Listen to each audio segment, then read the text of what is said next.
Bam. Hello everyone. And welcome to my stream.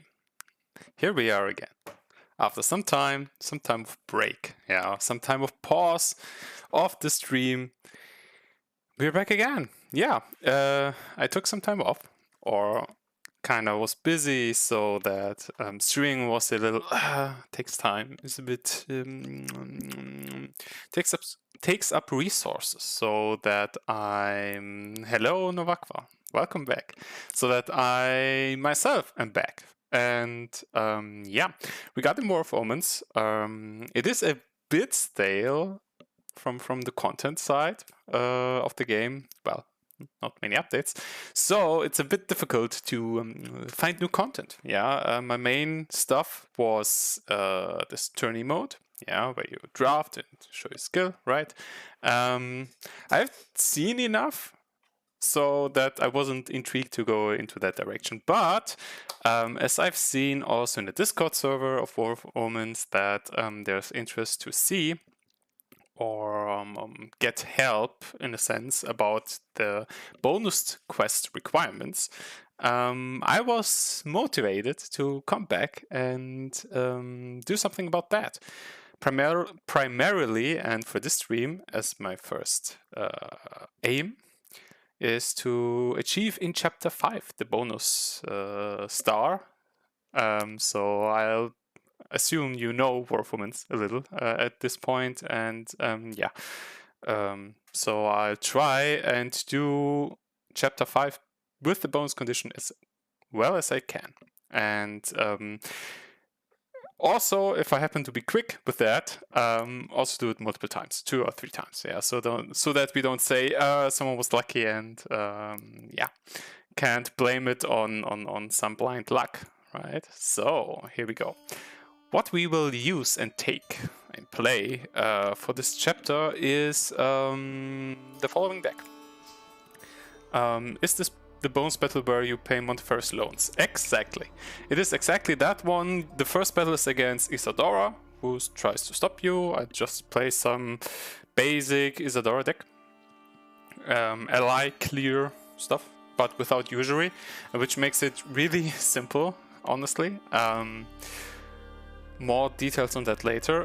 The second fight is where I forgot her name, gets double allies when buying allies, which is really strong when swarming and when also buying a general. I think they have 1 general in deck, and if they buy multiple, it's really I don't know what can beat it without malediction. Not using malediction is a condition for this deck. It's a bonus condition, so getting the bonus star requires to not run malediction in a deck, so that's why we don't have any. And basically what we do, we make use of the usuries throughout. There usually isn't big punish except in the second fight with those generals, so we have to pay attention there, but otherwise it's a source of income. The loans will help us get to the soldiers and knights. They will be useful also throughout. It will be very valuable to also maximize the value, the title of the stream, of the knights and soldiers. When they are damaged, feeding them heals them and they attack. So 1 resource of food generates 2 stuffs, right? 1 attack and 1 health. So this will be useful, which will be also converted into retaliation 100% of the time with the knights and 75% of the time for the soldiers, right? And the supplicants can also do their shenanigans of when they're damaged once to heal back up and give you the magic right away back. So we will make a lot of use there. As for the coins, as you can see, I don't have all the coins. I'm also not very sure which coins I'd prefer the most, because we run Supplicant and Knight. I think there's sense to use Cross and Pile to generate any resources. Extra gold is always nice, extra food or magic is good for healing, and the multiplication for the value maximization, which is also the reason why I run Guzen. Guzen is a guarantee to have food, right? I find those very peculiar the Goose and Leviaticum. There are also rarity 4 epic coins. Yeah, you have the Ephraimite.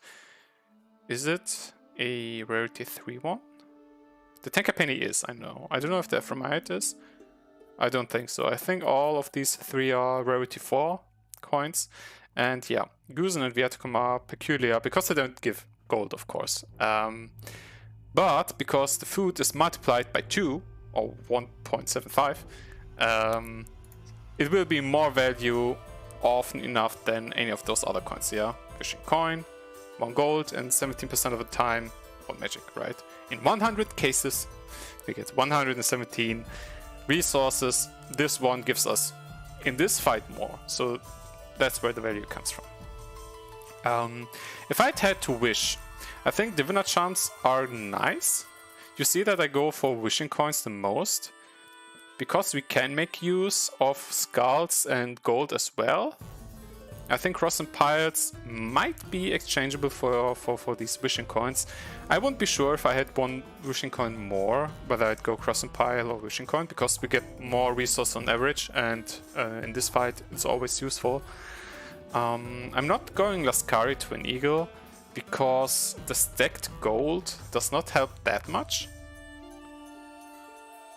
In my opinion, the chance of extra gold does not help that much, because we often enough also play the 4th coin from the hand. So it's not that often stacked, and on average I then go for a chance on magic or any other resource. We're a bit light on epic coins, JK. Well, I'm not missing too much. Yeah, some coins are really good enablers. Yeah, we have this corruption deck that I really would like to see and play more, but can't, because I really think I need a handful of Ferryman tolls to have enough skulls there. So they are enablers, and it's of course sad if I can't have them. Also, the Serpent Seal is a very good enabler for those Star magic shrines, right? But yeah, I digress.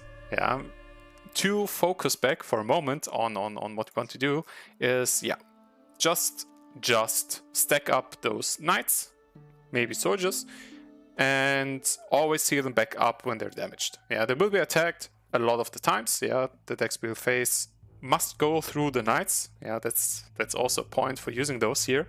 And yeah, also a little bit of enemy allies clear, because we can't use Malediction. It's obviously the best one to clear huge boards. Because of the bonus condition, we can't run this one, so we run another kind of attack from hand. Yeah, which also ignores intercept. So if in the second fight there are generals, and I remember them to have 2 generals and 2 mercenaries, that I hit both of the generals, but 1 lead the charge. It's pretty good to get rid of those, or gives you a chance and a better chance for the second fight. Now, yeah, and Sibyl Scrolls, because you have few cards that you use, more or less, Sibyl Scrolls helps you a lot to get to those cards. Yeah, to the high value knights and soldiers. Also Supplicants and leader charge whenever you need them. Yeah, always nice to have them, and important because you always kind of need a knight on board, at least 1. Okay, that's about the deck intro, and now we will face chapter 5.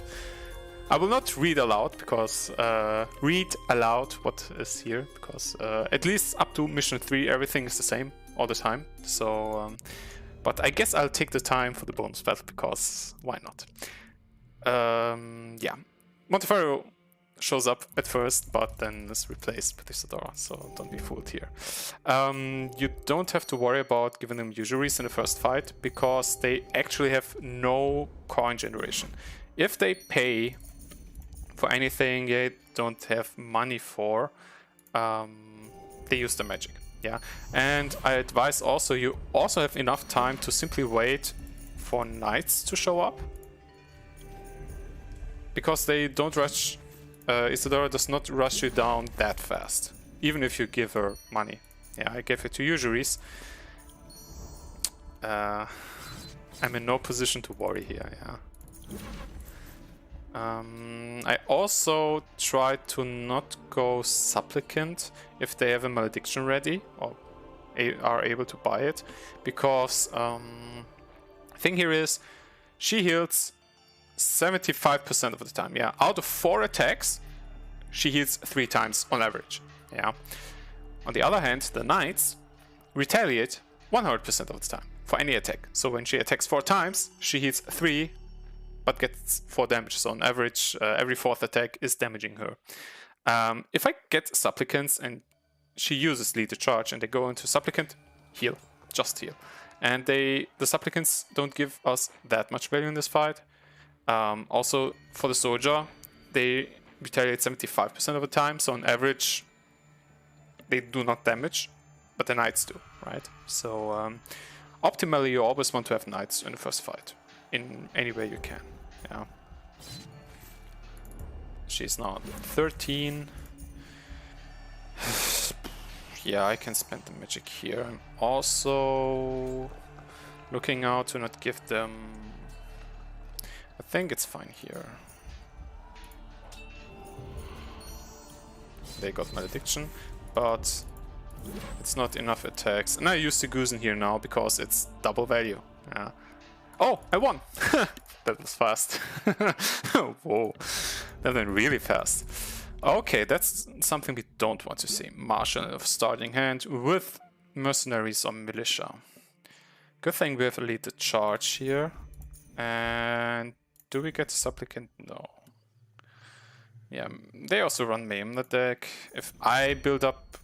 I can't blindly build up knights. I always have to look out for the Mayhems. And yeah, next turn they can easily buy the Marshal. Question is... I have 8. I got the magic here. I can buy the soldier, but it will die because 4 attacks. And then I don't have money for Lead the Charge. But I can't buy anything else. If I buy Civilian Scrolls...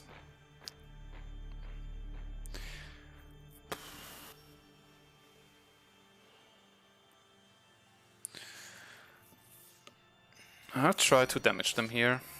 So if the generals come down and I'm unlucky with lead... Ouch.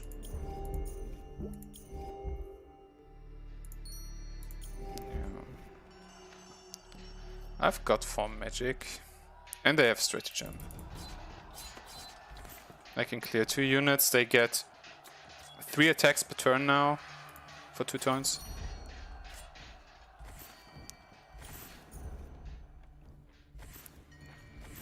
Which gives me still a chance, and Lead the Charge has a high chance to clear some Marshal here. And I cleared both, which is cool. They won't have money problems when they get to Tithe. Otherwise, they might get some trouble in that sense. And yeah, we go here for the Knight. I mean, they have Embargo.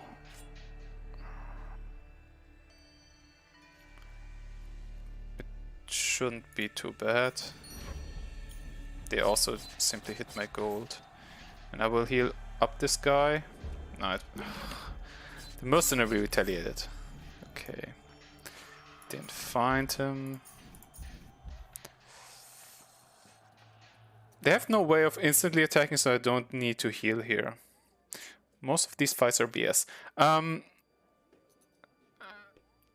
The biggest points of trouble in this bonus achievement is the bonus fight itself. It's difficult, and it's more difficult in my point of view, at least with this deck, for the second fight because of the marshals. The marshals give them so much value. If they don't happen to restock any of those, and they only have 1 marshal in the deck, yeah, they only have those with the golden text. If they don't find any, the fight is no problem at all. If they find some, they just multiply so easily, right? I can at least get retaliated 2 times, so I can play this. No retaliations. This can attack in. And I clear the board.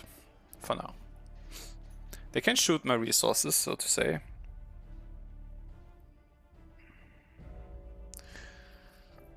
It shouldn't be too bad if they happen to achieve that even 2 times. They did once. Now, my honorable knight, will you die? You actually got down to 1 health. But I can heal up, especially with the Goosen. No point in buying the loan now. I don't want to give them money because I have the condottiere, which is also troublesome. You can't give them... If they have infinite money, they can still kill you, because they will understand if they have lethal with condottiere. They can feel it gold and attack, right? So this is also troublesome. And of course they get 2 of those. And they didn't have enough money to kill me, by the way. Yeah, they somehow attempted to, but yeah, didn't achieve. So if I buy this, I'm at 8.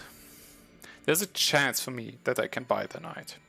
There's a chance I won't. And I don't.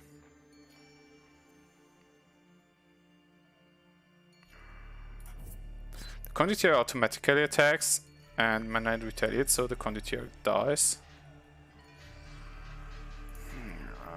This is not good. Used to have informed instead of condo, and it was way more bonkers. Oh, okay. Ouch.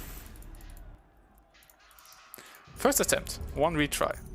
Yeah, you always have 1 retry. They have no marshal in their opening thingy there, so I can go for usury here.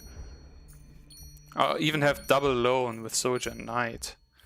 I mean, they have full board, of course. Now they have the marshal, but they don't have money now.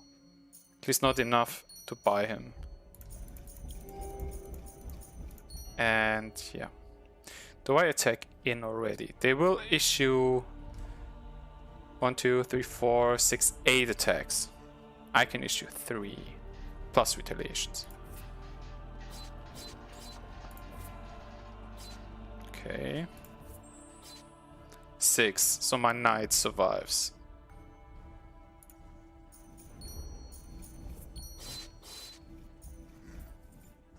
And they redrew. I got 2 magic, which is huge.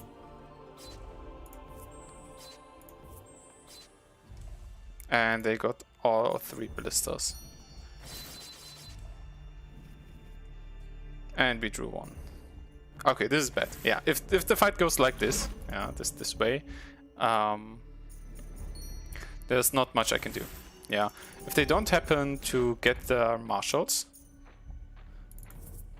this doesn't matter. Yeah, if they happen to get, it matters a bit, but it's kind of over already. Yeah, I'm too low to have a good chance to pass here. Yeah, either they get a good marshal start, or they just redraw all of their stuff. Then you have big problems. If they happen to not redraw anything, then you're good to go. Yeah. So the second fight is a Maya Gate towards the bonus achievement.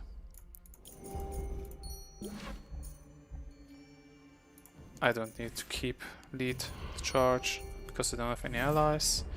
You can go Supplicant. I should go Supplicant. I think in the long run this gives me more value, the Goosen, because I am going for healing my allies. They're stacking up 8. I mean, if they redraw all their stuff, I can't do much again, right? So I need to heal a bit.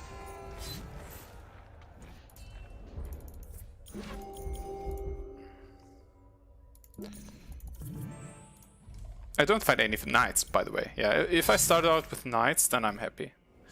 And I think I simply pass on this bank, because it doesn't give me anything. Yeah. No knights. Yeah.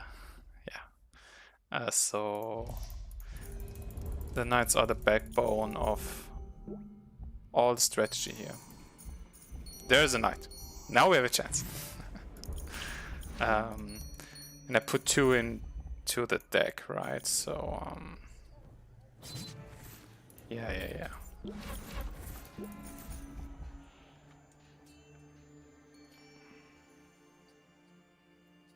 No, I won't buy the Supplicant. As I just explained before, if I have knights, I don't need Supplicants in this fight. So both battle requirements, no retries. It tells me simply to not have malediction. I think I can fail one time.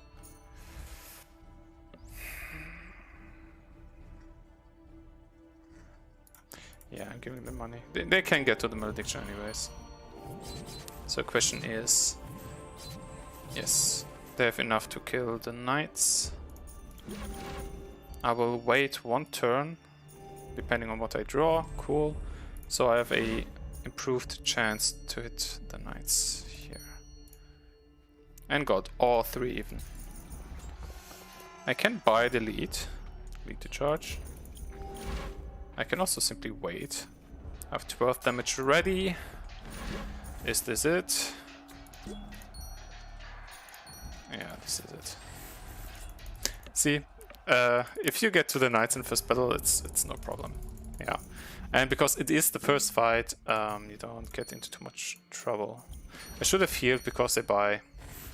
Maybe they would not have bought. Maybe they would not have bought embargo if I wouldn't have the food. And here I can go into the soldier. This is fine. I should have attacked only once because it attacks twice anyways. Whoopsie here. And here I can buy Supplicants. I could have gone for the chance to get it right away because I don't have any other cards anyways here.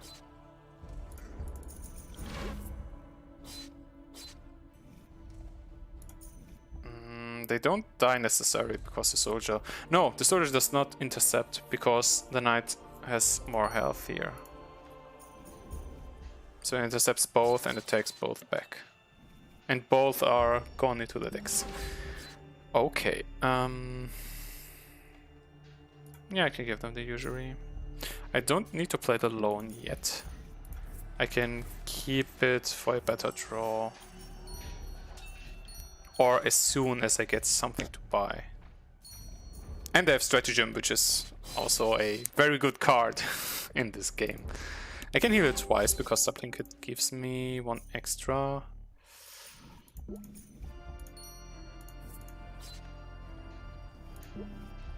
Yeah, looks good. Clearing that one. Yeah, I'm a bit torn between playing or using a lot of... Okay, they also, luckily enough, the AI is somewhat, I don't know, plays Mayhem at the end of its turn.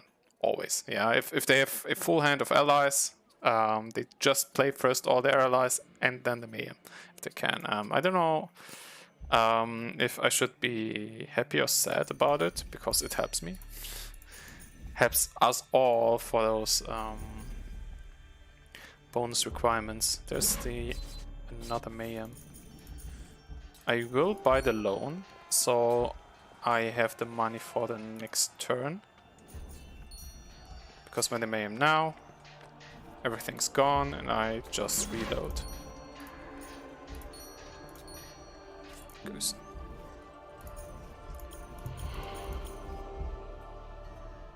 I don't need... I will need money.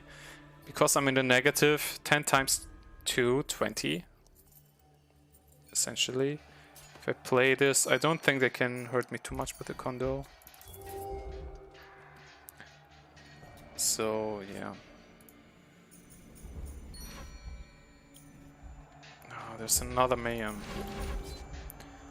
So, we pass again. It's just too valuable to be able to reload. If you whiff on your reload, and they do, then it hurts badly. It hurts a lot. Yeah.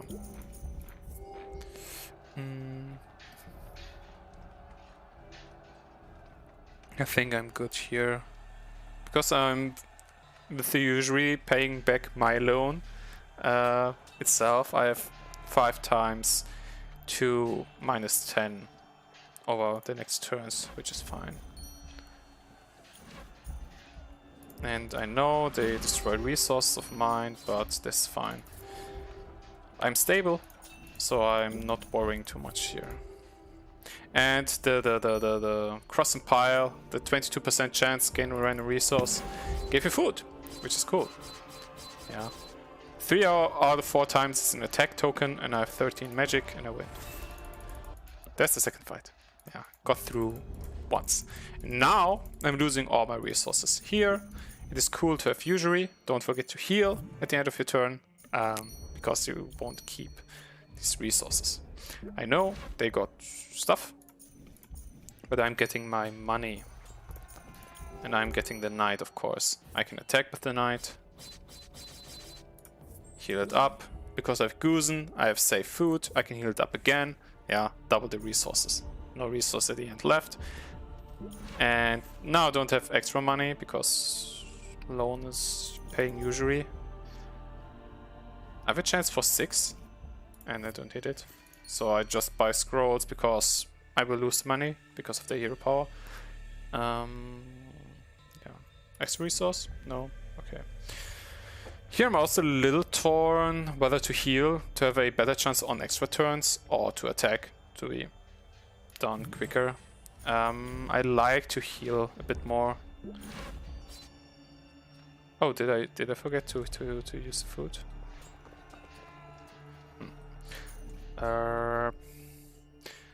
I won't be able to buy anything yet, so I'm not... I'd rather lose the money, so to say, than the food. Because if I need the food for healings, if I... he's not healing now. Am I giving them money? Am I giving myself money? I think it is important here. And didn't find damage.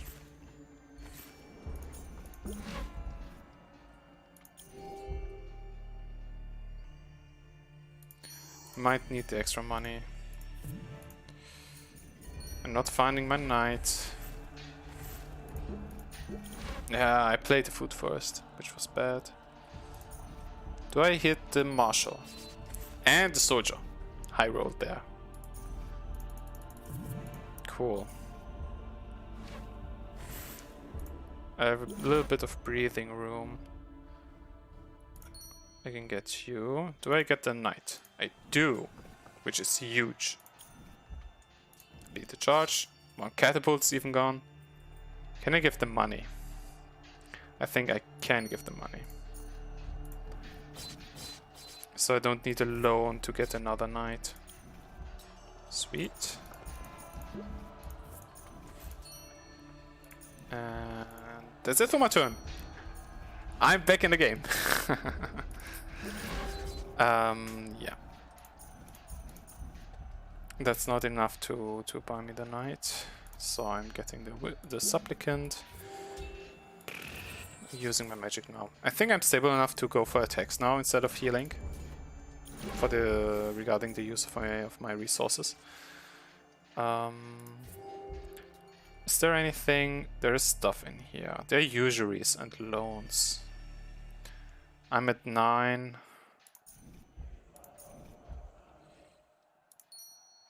I didn't find anything. I'm close to the win. I don't need another knight anymore, kind of. Yeah. I find this fight to be less problematic than the second one. And now we're in the bonus battle. No malediction played. I lost one time. So yeah. That's fine to reach the bonus battle. Marigo, who had been hiding Monteferro in Canossa, requested an audience. In exchange for his freedom and the restoration of his titles, he told me about a hidden vault under Canossa's church, constructed in secrecy for Monteferro. I thought I'd find you here among your spoils. You didn't look the type to leave anywhere empty-handed. The treasury is vast. I would gladly share if you grant my exodus. I could simply take it from you and have it all. But you risk none. 40% and you risk no lives and spend no effort. Do you really expect me to haggle, Monteferro? I'd hoped you'd be reasonable, yes. So here we go. Foe pays for your loans. Yeah. If they happen to have loans in their deck, and they have at least 2, I'm not sure if they have 3, because they happen to have so many, or they're so consistently starting with that, they're not scripted to have loans in a starting deck. I've fought him enough now to have had 1 or 2 games where he didn't find any, which effectively means he doesn't have a hero power.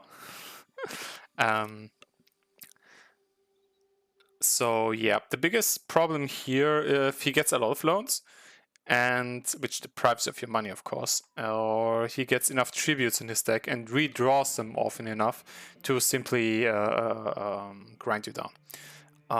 Aside of that, they have some allies. They have knights in militia. They have serfs, but nothing high impact, so to say. The highest impact cards are the loan and tribute. It's sad, of course, that he has them in his starting thing here. Not sure if he buys the knight first or the tribute first. Overall, usually, it is your main source of income, or a good source of income. And if you happen to have at least as many usuries as there are loans in total on the board, yeah, your loans and their loans, you're fine-ish. What concerning money? Yeah, you can still buy cards, okay, and it's important to still buy knights and stuff. So of course it hurts to give them usury and enabling them their tribute and knight in the first turn. He isn't so fast, surprisingly, anyhow. He will have 8 coins and can't buy the tribute, so I'm not buying the usury this turn. And also one thing to mention, but I forgot several times, but I've learned that, so you learn from my mistakes. Oh, I didn't even read what they said there. You can skip back a little on YouTube. To your wicked family for giving you your own equality and dooming you to my intentions. Yeah, they're bashing each other. Will you take 60% then? That's absolutely the best I can give you. What I wanted to say.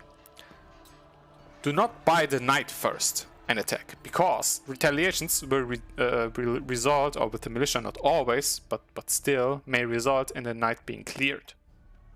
Because retaliations for health, you know, this enemy knight also has 4 health, and you attack into it first. Because now, at max there are 4 retaliations, so I'd attack 1 more time and buy the knight now. The knight attacks and survives. Otherwise, it might very well not survive there, and yeah, well, you'll be unhappy because you have less knights on board than before. And this one can be healed, so you want to have this one still on board. And they have this other knight here. I mean, I wish to be able to buy another one, but I'm paying back 2 loans, you know. Pity belies my rage. I feel nothing for you.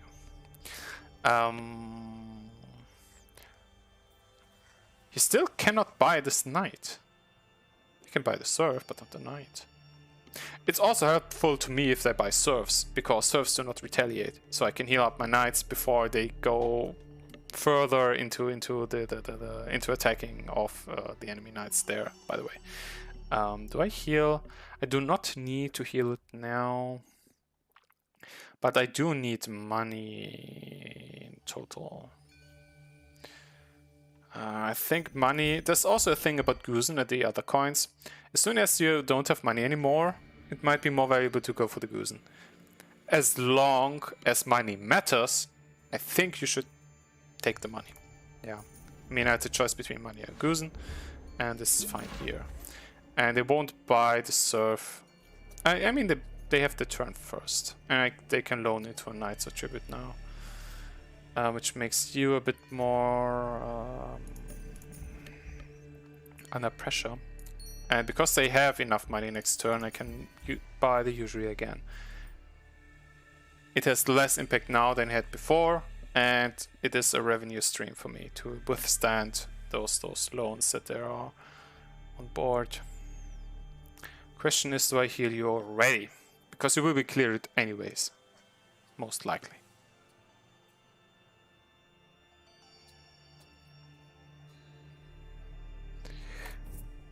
You hold back 1 damage, that would go to my face. Yeah. Double the knight and the tribute. This one helps me to have sustain. I played one coin too many. Yeah, usually doesn't matter now. I mean, the usually gold they get doesn't matter now. They have no means to destroy my resources, so I don't have to worry about that. Yeah, the previous fights had embargoes. This one does not. I have the loan here. I found the other one, which is cool, which is super good. I can even buy lethal charge, which was bad because they went into both the militias. And now my... oh! I found both knights. And both survive. Wow! Ha! I'm keeping the scrolls, of course. Because now they're cleared. And, yeah. Do I play this first? I want to be able to deal with the militias. Because, wow. The more I can deal with those, the less damage I take. Obviously. And you stay in hand. They found a knight. They clear mine. I need to charge first, I guess. Ouch. And can now clear this. Heal you up. Yeah, revenue. Now I have 2 usuries against 4 loans. I of course still lose some money, but not as much. Heal you back up. In case I get enough magic, I can still buy loans. If it makes sense, of course, if I'm not too low with my money. Yeah, I place militia first, then tribute. Oh, okay. Good to know. I think knight is good here, because there's enough intercepting that does not retaliate. Which makes it survive. But the militia retaliated, of course, and my knight died. So they will get to the tribute anyway, so I can play usury. I want to deep draw, so I buy the loan first before I Sibyl scroll. With this one. Okay, found one. Didn't find the other. I will have how much money next turn? Tip, tip. -6. I'd be at 6 gold. They don't need many attacks with those 5 scouts in this night, by the way. So I'd need a supplicant already, and I can even fish 4 and not find. Do I find? No. Do I find? No. Yeah, I should have leaded the charge there, actually. Led the charge there. Yeah, clear it. Still, the money does not matter. The money he gets does not matter. It matters for me, of course. Yeah.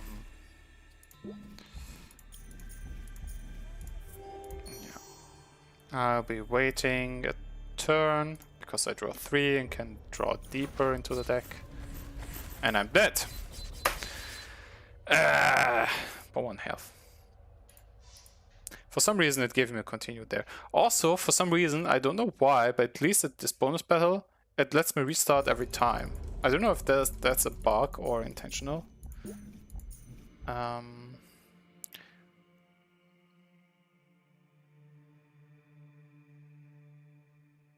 But yeah. This will hurt, because I won't have money. But I found a usury, so it will be fine. Yes, it is a bug. Oh, okay. Not that I mind. I mean, extra chances are fine, right? Not giving them usury yet. I can still buy it next turn. And I bought Merc. With my 6 gold, they get to the tribute. So, oh yeah, oh yeah. I mean, if you're right, and it is first by the militia, then with my 6 gold, 7, 11. 9, they won't buy the tribute? Oh, I can't buy the usury. Oh.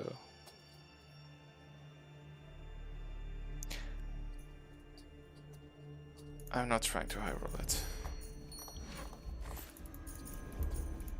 I think me dead.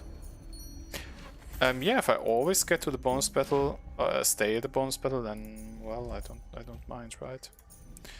Not 10. Feel free to attack. Oh, they have tribute now. Yes. Okay. I don't have money. I need to survive with what I have here.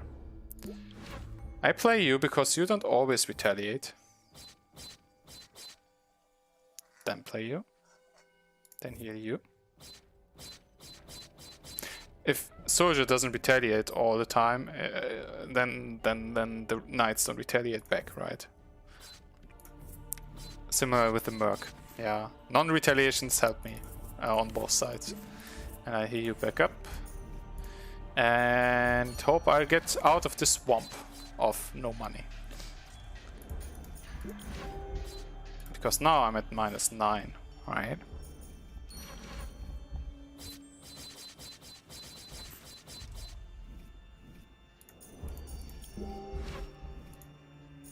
If I... Okay. Die, I don't do anything. If I have enough money, magic, okay, I always have the bonus battle. But I guess I will still try to get here. They buy other cards. I didn't pay attention last time. They buy the knight first. They don't buy the tribute. Which is okay-ish. I can give them the other usury, which will be fine. They don't have any loans so far. Yeah, note that. I can buy you. You're dead.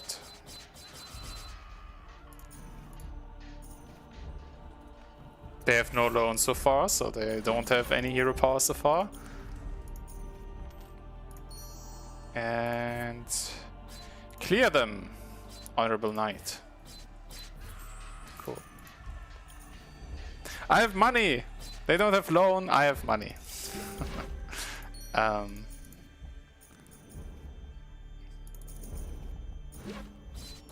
I have enough money to buy lead the charge. That's not enough. They will survive all the hits. Heal you. Put the food. Feel free to get more knights there. I have enough knights of my own. I have one card left here. Probably another usury. Always good to count your cards if you're playing Civilian Scrolls, right? This one's gone. The soldier's gone. So done. If they don't get any loans into the deck, win. Easy win. I'm under the impression they have only one loan, which is already hurtful enough. Yeah, I don't recall them to have any with non-golden text. Yeah, I mean the card upgrade level. You see the text, upper text is different and the corners are different from a level 2-1, which is this one. Yeah. But yeah, easy GG. You're mine, Monteferro, and now so is Orzonia. What? You don't know it yet, but you're a ticket to be redeemed for safe travel across the Cerulean Bay. And I bet they told you you'd never be worth a damn. I have you know that? Do you shut up, Monteferro? Tickets don't talk. Bashing him. Yeah, too easy, right? How much did it take me? How long? 45 minutes? 40 minutes? Yeah, because this was too easy, I'm going in again. To prove how consistent I am with this deck. Actually, beforehand, before the stream, I was, before I started here, I was paying attention or looking that I, yeah, have a consistent answer, or looking at the question in Discord, was wondering, okay, is there a consistent way to do this? So firstly, I of course want to showcase here what to do to get a win here with the bonus chapter. Secondly, well, want to show how consistent we are here. Yeah, I mean, we all can see how consistently we can fail with the battles up to this point, but still, yeah. I mean, I bought a Supplicant and Soldiers because I didn't have any Knights, and yeah, hopefully maybe seeing some more runs can help you even more with competing, in case I overlook something. All the likes, right? They can't burst me down with this much. And I'm getting value. Healing them back up. Ready to retaliate. Also didn't get the malediction or lead the charge into here. And the first fight, no problem, really. Yeah, even if you retry it, it's simply starting from anew. The only downside with the Goosen, if you need the extra coin, you do not get the coin. I can't buy the loan into something here. Might be hurtful sometimes, but I think the upsides make it worth more than another epic coin. Yeah, so I comment towards that. They get a tithe, they don't have money problems, they will get the ballista, but I think I can go for the usury here. To have money, to get money, yeah, don't underestimate the 8 gold usually gives you over 4 turns. What am I doing about you? I get to 3 gold, 4, and 4 food 8, so I'm getting to the soldier. I can also take a hit. 6, pay 6, I'm at 2 gold, 3 gold, 4, 5, 6, 7, 8. I'll be at 8 gold again next turn. And I'm most likely not clearing anything. The soldier can attack into them though.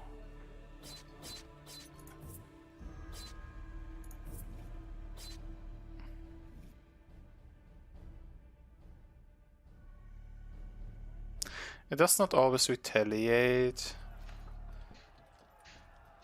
But I guess if I go for lead the charge and for the money here, this will be fine. I cleared 1. Oh, I can also aim actually.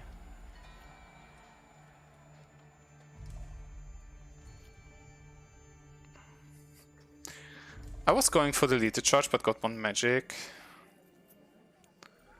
And they got Marshall here. I think I need to lead. And even got another magic.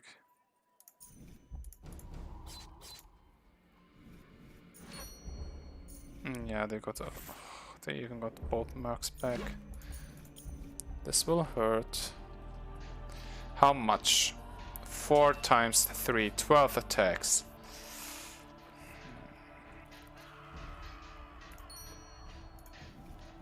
Less, because I hit 1 general, which is 8 attacks.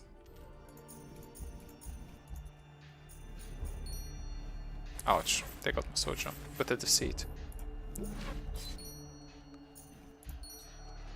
Hello, knight. Be at my help. You got a general.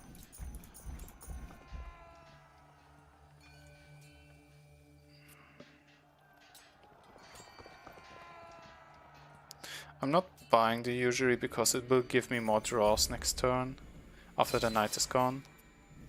They didn't even go for a stratagem. This will hurt if I don't get back a board. Okay, got a board.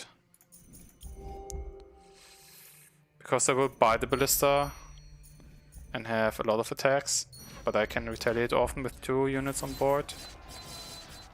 And I'm still alive. I should heal once. I don't think I will die. I won't calculate it through. And I didn't die. Okay. There's always chance involved here. I see the embargo, so I plan to spend the magic anyways. Oh, I even found another one. Yeah, they tried to spend money here with the condo, but the retaliations killed him, so she can't spend all her money. But another one... Oh, I should have healed first, of course.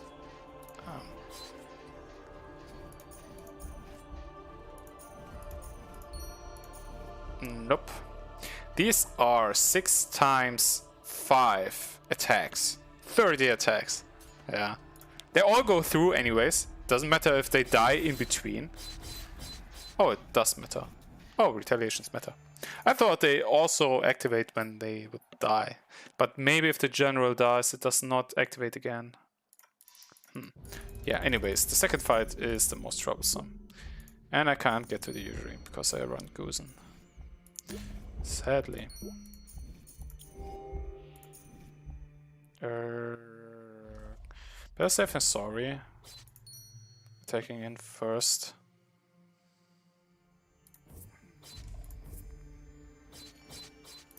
Yeah. Taking the food though. If the militias retaliate, or if they just go stratagem. No retaliations. Oh, it died.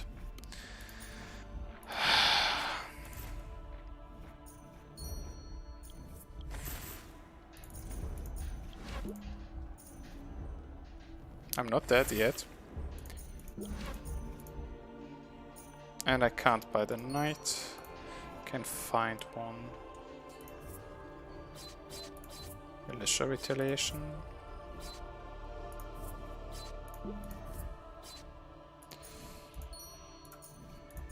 Nothing.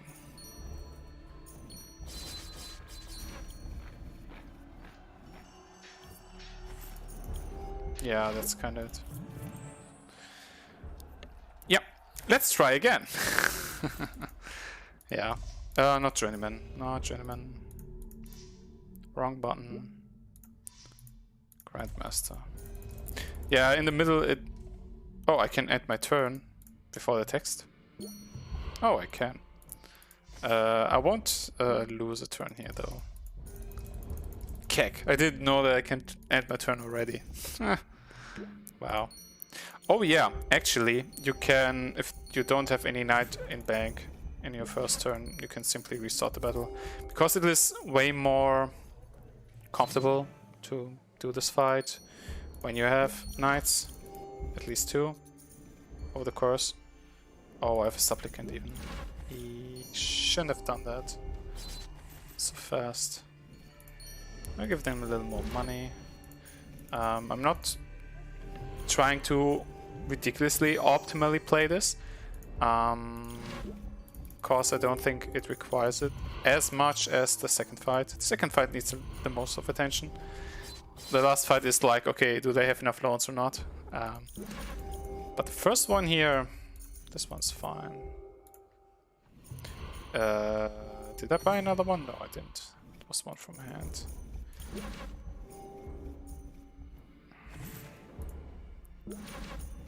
I should be a bit careful soon, because I can generate enough attacks by now.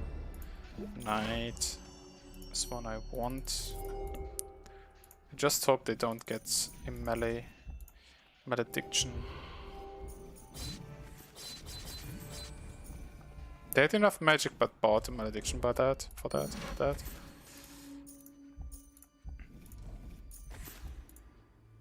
Good.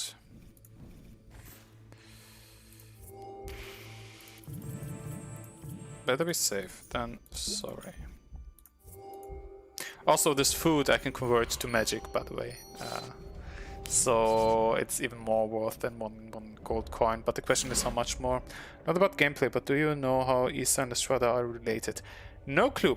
I know that Vespitol is the faction, is the name of the faction, and also the name, yeah, Lestrada Vespitol, yeah, or Captain Lestrada. It's her family, right? And Sophocrato, as we can see in the bonus fights, is her brother. So seeing Sophocrato in the Vespitol faction, well, it's family. And who knows whether or not Cardinal Pocky is some kind of uncle or something. Yeah, but given that Isadora just appears once so far and just vanishes, she's like a warrior there. Some kind of holy warrior there. It's a bit odd to not see a big importance of her so far. But well, no clue what's behind that. I don't have enough 9 heats. I have 2 on deck, and I don't have enough restocked.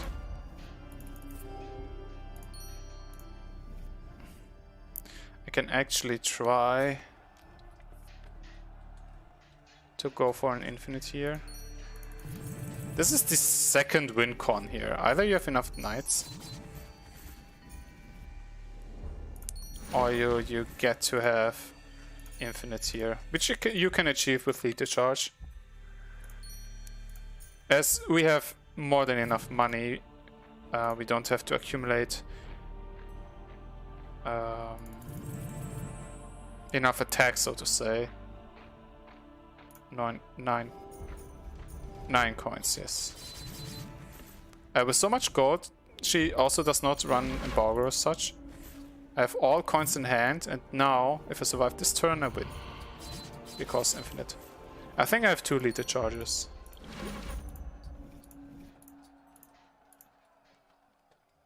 One. Yeah, I have 2. That's infinite, so I win. Not actually the main purpose of this deck, but you take a win, right? Damn. And we win. Cool. I know I could have gone foot and skull, would have been a little faster. Buy you 8. 9. But I can't buy this knight. I don't know why I get Guzen turn 1. Yeah, that's the worst timing for Guzen to show off, right? They have Mayhem. But they've... Oh, I will do this. The Condottiere can kill the Supplicants, so they won't necessarily play Mayhem. Buy Mayhem. So I still buy the knight into it.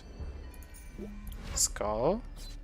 From the cross and pile, by the way. Yeah, so the skull is useful here in the fights. Nothing to fish from my deck, so no point in buying the Sibyl Scrolls.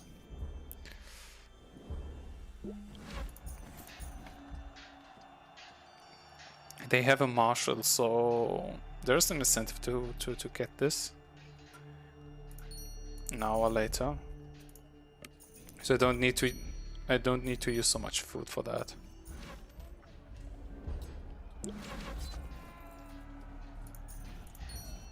Bam.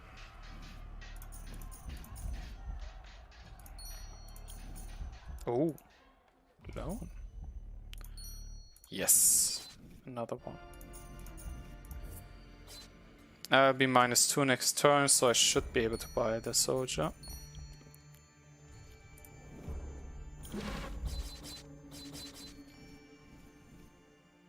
Yeah, I'll heal you up already. I'm getting you in. 1 extra attack and more buffer for retaliations on the enemy side. Cool. Healing you up. Healing you up. And use all my food into healing. And they don't have anything. If they don't happen to get many allies, there's no problem. Yeah, the biggest problem for enemy allies is Marshal. I don't need to fish for anything, so I'm not playing with the Sibyl Scrolls yet. They did get Marshals. The thought is if they get Marshal and Ballista in and double up, I have the chance to win with retaliations. So I'm using my resource already. But they didn't get into the Marshal in time. So I simply play on and probably win. and visual bug. I don't know, there's some visual bugs with the health points, health totals here. With the usury, I have a better chance to find any damage. Cool. Yeah, you kind of have to wait out for a bad game for the enemy.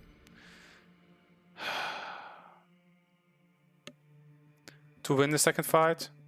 And then you more or less pass on to the bonus level, and because of this bug, or I don't know, whatever this mechanic is that you can have infinite retries on the bonus mission, you kind of need to pass the second fight. But then it should be fine. Except you have the starting bank, and yeah. They can't buy anything turn 1, so I'm not getting them usually. Now I'm getting Supplicant because it generates me 1 resource. Cool. Ah!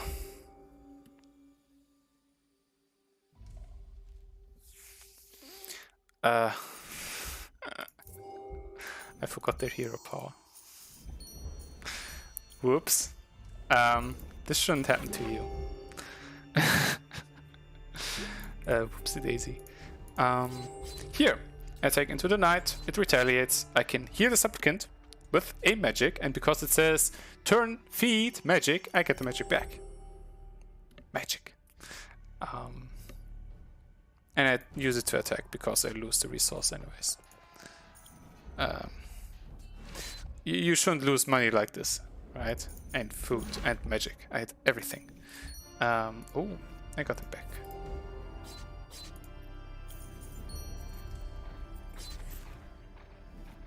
It's also useful to keep them low as long as they don't have any trade company up.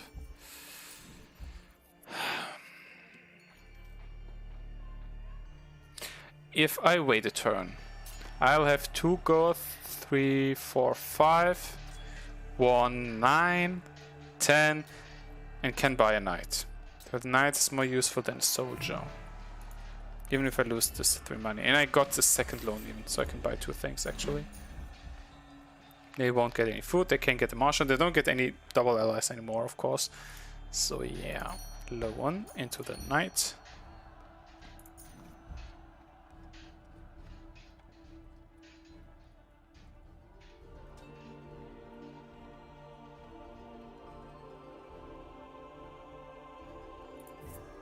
Yeah, the knight's gone. Oh, it's not, I don't have food, okay. Depending on what I proc. Cool, I can buy a knight. And even heal this one. Those coin procs. Epic coins are really, really useful, obviously. And buy this one first. Don't make any mistakes. And I will heal. Sweet. I'm stable for the moment. For the moment.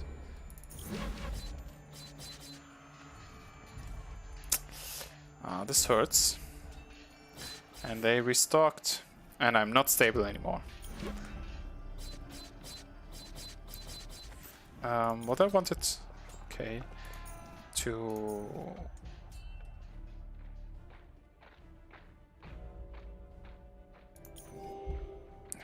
usually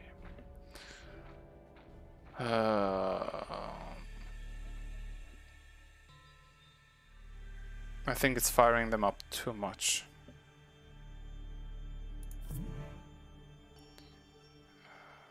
I think it is too much.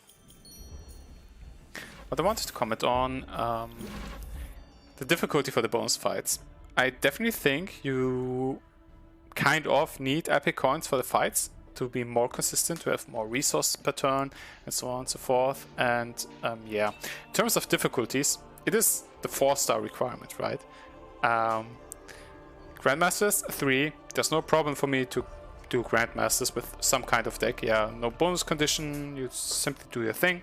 Yeah, that counters the 3 decks the most, but not all 4, right? And not be prepared for all 4 fights necessarily. So yeah, you might say, okay, needing epic coins for the bonus fights is a lot, maybe, but conforming to the bonus condition is a challenge. Yeah, it makes things more difficult usually. Some are not too difficult to manage with the right deck, but most of the time you need those epic coins. Yeah, so if you wonder, are epic coins a gate also for completing the bonus conditions? Then I'd say yeah. They're very useful. They really give you the edge in many fights. There's also one chapter, chapter 9, which has the condition to not use epic coins, and I really feel it. Yeah, you have just plain coins, yeah, normal vanilla coins, and yeah, you simply play your turns the way you predict them to turn out, without any extra effects, right? So yeah. As a comment towards that, which I wanted to make. Will you die? No. Someone did not retaliate, so you survive. And actually the knight survives, which is bad, because they get a lot of money now. Pain. Oh, it did not trigger. Wow. Order. Order was in my favor. Do I buy the loan? I don't think so. I heal you up and do my thing. Cool. Kusen. What do I need? I get loan. If I take the coin, I have 4 coins. Can get you extra coin. I'd be at 8, 9, 10. I need procs to get the knight. So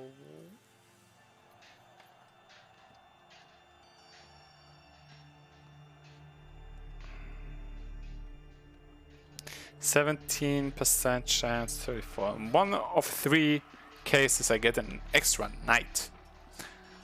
Otherwise I can buy lead to charge. So I go for the cross and pile. And there was a proc. Sweet. I buy the loan to fish 4. Okay. I had even a few extra chances there. Do I give them money? Actually, I don't think so. Attack twice. Use my resource before I lose them.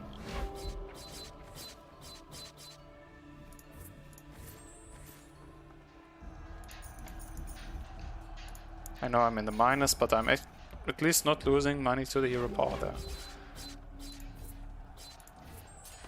4. Supplicant is enough. Attack one more time. And that's pretty much it.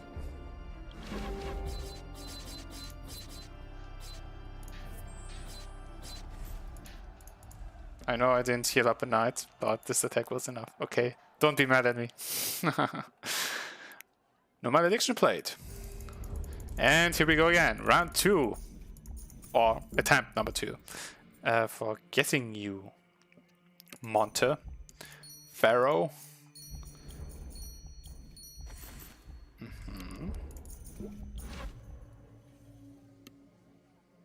Yep.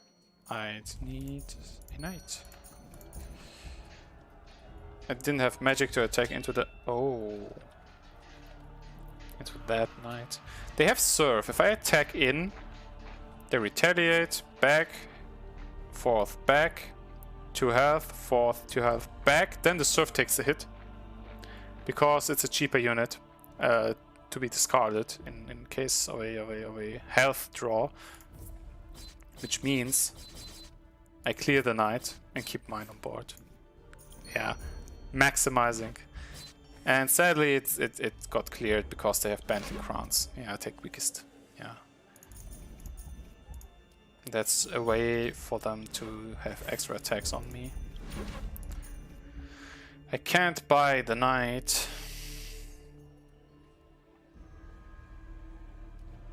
I'll be at -2 next turn. I'm fishing for my knight.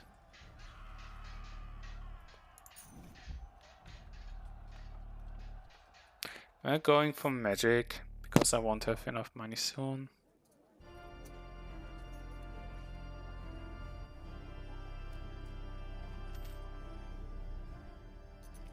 If I attack, retaliate, back, forth, all have 2 health, then I think it's a 50-50 first. Let's say I get the retaliation, 1 health, and they have 3 health on their side. And latest there, the knight will attack back.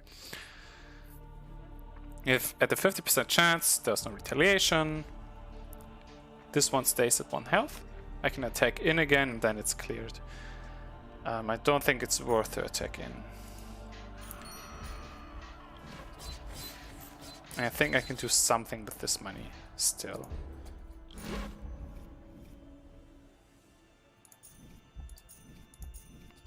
Okay. It's good that I found the knight back. And I think I can give them the usury. They buy the knight first. Nothing here. Retaliation here. Here, back up.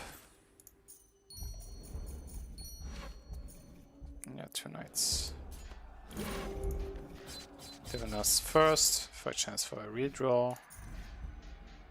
And yeah, no money left. So I'm a bit cautious with spending this magic here. And I have enough to buy a knight because I kept the magic.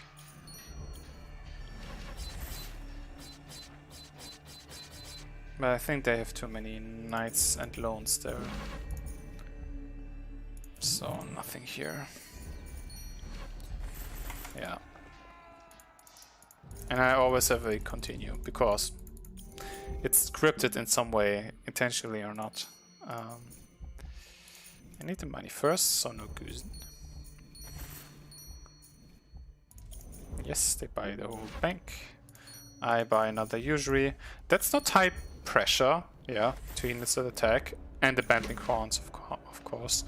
The second knight will be more dangerous. I will attack in first. So there are less attacks on their knight.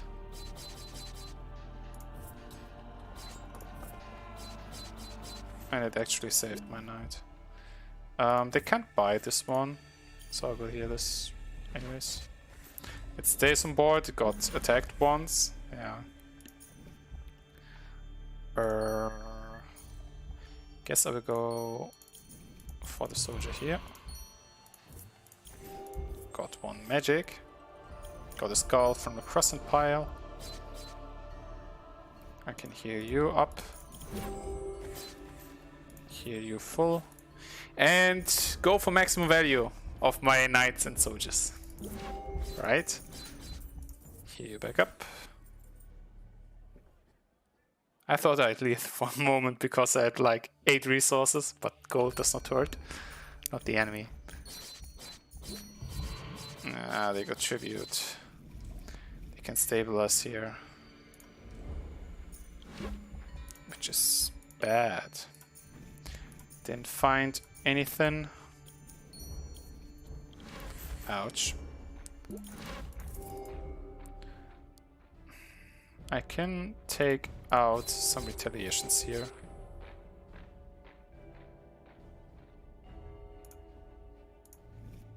Hopefully find a knight. Actually not find a knight.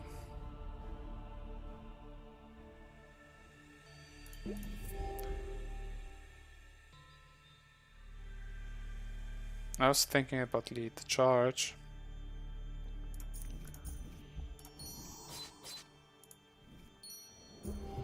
Yeah. 3 loans, they already hurt a lot. And don't really get to do anything myself. This one's a pain. Yeah, and it lets me retry as many times as I want. Should have gone for the usury. Yeah, proc your coins. Your bantling crowns. I should go for the usury. But I want a prospect on any kind of money here.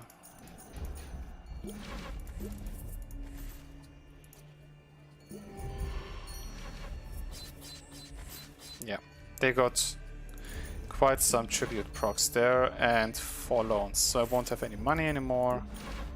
And yeah, they have a board. You should not quit though. I did this already. If you quit early, it does not let you retry. I have 2 knights. Yeah. They actually don't have any. I mean, I could have let them attack in, but I fear that they refill enough that they clear my knights. So I use my food proactively for attacking. Ah, didn't. Okay, 1 attack went into the left one. I didn't wait out to see which one's hurt. Their coins procced now. And they have enough to clear the knights. And I don't redraw. Sag. But yeah, as long as you keep on trying till the end of any try, of any attempt here,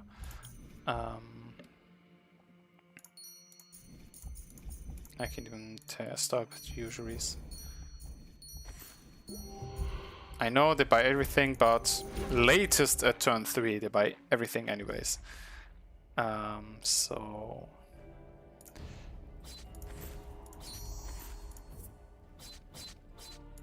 cool, cool, heal. Yeah, trying to stick your allies onto the board as much as you can. They have 2 loans now. My usuries pay those back. So I have still money to buy things. Now if there's 1 loan more on board than I have usuries. Now I lose money in total. I'll buy lead to charge to have this deep draw. Trying to find my stuff. And hope for the best. Boom. I have still something in my deck, so I'm fishing. I can't lose my resources, so I'm not using them here. Do they have enough? They're not actually healing up. But yeah, that's a problem. If they go through enough tributes, they need 23 attacks. They have 18, 20. Oh, 4, yeah. Yeah, but if they get so many tribute procs, well, you can't do really much. Yeah, sweet that they let the game actually give you enough, as many retries as you want. Magic. I see alone, I don't have a good feeling about this game. About this attempt at all. Burp.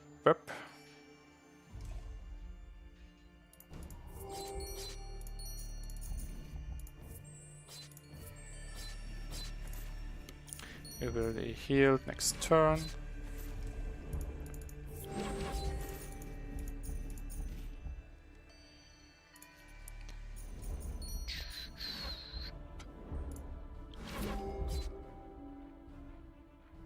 Three loans. Yeah, including my own, of course.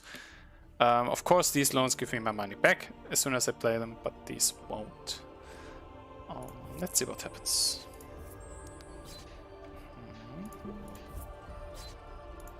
Okay.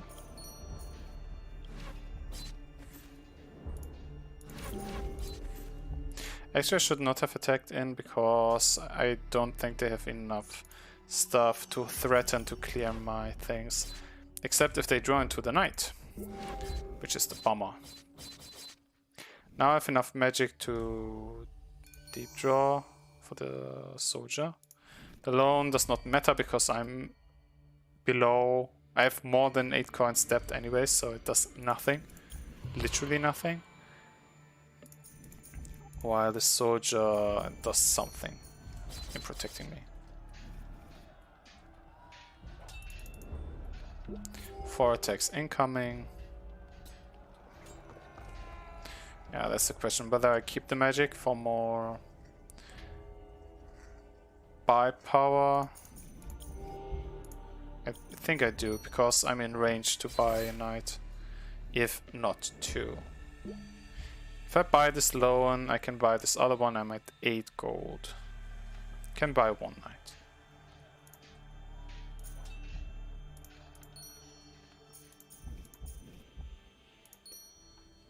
And I found the other loan, which is ginormously good. One attack in. Heal you up. Heal you up. Heal you up.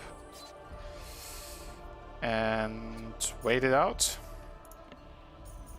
I mean, of course, the only resource I'm losing is gold, but not food and magic. And they seemingly didn't have enough to clear on my board, so they didn't attempt to clear anything, which I'm happy with. Heal you twice. Doesn't matter which knight I heal, because the highest health one intercepts. Nothing here. I keep the Sibyllin Scrolls in case they clear, which they do. And no luck here. And I won't take the coins anymore because I don't have money. Found a knight. Can convert to magic. I mean, I can buy loans or usuries, but they don't actually do anything. I will keep the magic for fighting.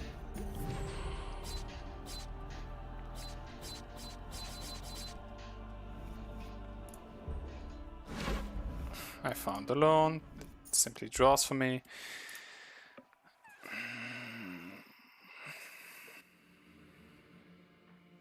This knight won't die actually, because all those 3 attack. It will not die before I draw.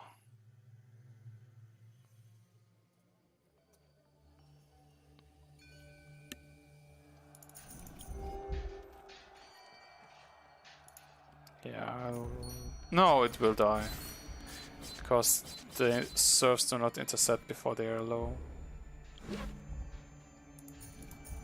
No point in buying loans or anything from the bank, except if it would be a knight. How many attacks? 3, 4, 5, 6, 7, 8, maybe 9 with the bantling crowns. I heal too. I'm still alive, but well, not doing anything. Ow! Cast into the Shadow Realm. Okay, one more try.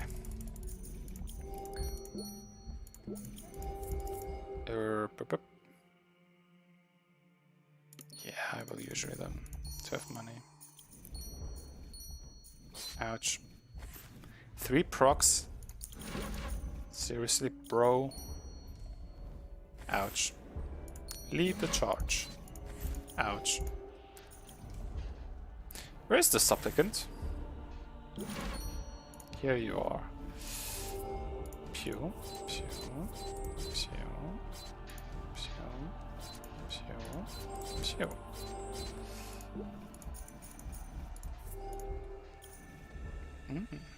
Look, a knight. I don't think I will buy the loan, because in total it's a -4. Gives me 8 gold, I lose 8 gold, but I think I can... Oh, I can even buy it this turn. Usually it's cool for money making, if it works. Now, I think I will heal it up. And now I use the loan because I don't want to spend magic. For the knight it was not necessary to buy the loan, for the soldier it was more so. Heal back up, up. In case you get some lucky draws. Or buy a knight.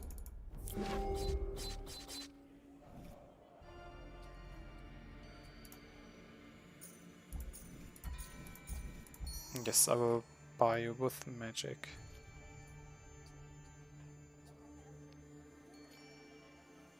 You will loan into the tribute anyways, so I can play the usury. I know that the knight will be cleared. I will let it be cleared. I'm confident enough that I redraw.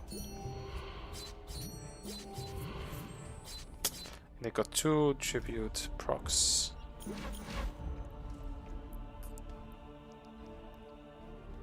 I have no pressure on me. The loan will be put back into the deck, so I will wait with the Supplicants growths, or be lucky enough that my Diviner Charms give him a 12% draw proc. So I get that soldier out. Sweet. I have the feeling that the Diviner Charms are one of the strongest epic coins for Vespitol decks, because it can give you a ridiculous upside if you happen to chain into multiple cards with this coin actually giving you a draw, right? I like them a lot. Yeah, 12% is solid. It's not too few percentage points. It's not too many.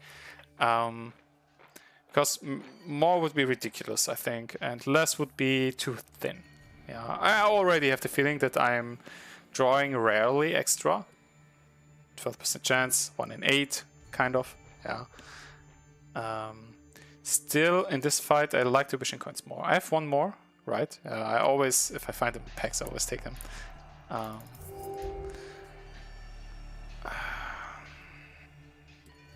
Do I buy first? I don't think I need it.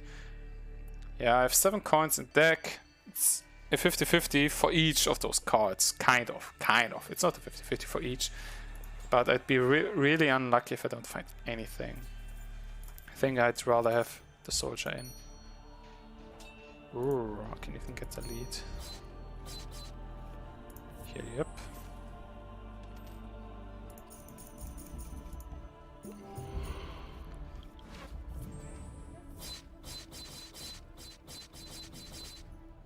Full clear. And I happen to restock, so to say. I think I can keep it this way. Wow, that's cool. 3 allies. I mean, it's always fun, of course, if Vespitol happens to redraw everything. And now, let's see. That's a Gusen gives me 1 resource to attack with, for sure. And we cleared the bonus stage. And it again took us 45 minutes. I had faster attempts. Actually, I want to see if I can redo it one more time within half an hour. I don't want to spend too much time with this here. I know I shouldn't have bought a Supplicant optimally. If I don't need to. I don't need to yet, I think. There's a Knight. I think I will keep back Supplicants if I redraw them. Ouch. There's a Knight. I think I will keep him back. Even though he generates stuff. It's the argument that the Knight return. Actually even keep 2 cards in hand. Because Knights and also soldiers on average make them be hurt. Let them be hurt. Soldier survives actually. Gusen loan into a Knight. You basically, for the first fight, let them GG easy ×2. Correct. Just simply, basically let them be hurt by... Oh, I won. By all the retaliation your soldiers and knights already do by themselves. So, first win. I can give them usury. Merc is okay. And Condor as well, but not the Marshal. Actually, they have enough for lead. Charge. There's a Marshal. I should not buy this usury here, because they don't have enough money for the Marshal or the Tithe. And I can get to the Knight. Cool. Sweet. Money because a maim is incoming. Oh, they're not maiming. Ooh. I think I can give them usury now. Should not have played. Should not have played lead the charge. They're not buying the marshal actually. Okay. I'm losing a lot of resources. Lot. There are a lot of embargoes there. Can the conductor please die? Ouch. They redrew a lot of units this turn, which always hurts. I'll try to deep draw here. These two were coins. All 5 were coins. Okay, me dead. One off. I should heal first. Get Supplicant in first. One of those two, but both were bad. No, no redraws. Yeah, redraw king wins here. So, as said, the most difficult fights are the second one and the bonus one. I guess I'll get the Supplicant in. They might even not use the stratagem if they don't have any allies.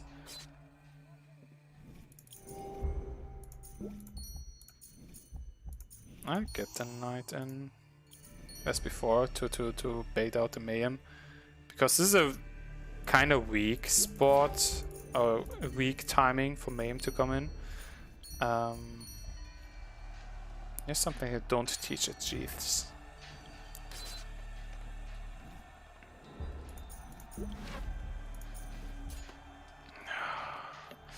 Goosen!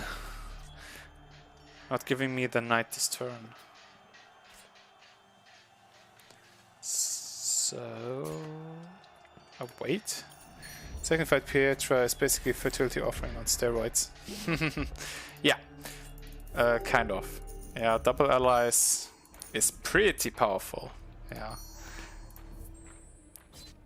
Doubling your ally on by, yeah. Darmek has to sacrifice an ally for that, and Pietra gets it for free. Not bad. I want extra attacks, so I take the Goosen. Actually, the marshals don't do anything this turn. They give extra money for the tithe. They give extra money for the tithe.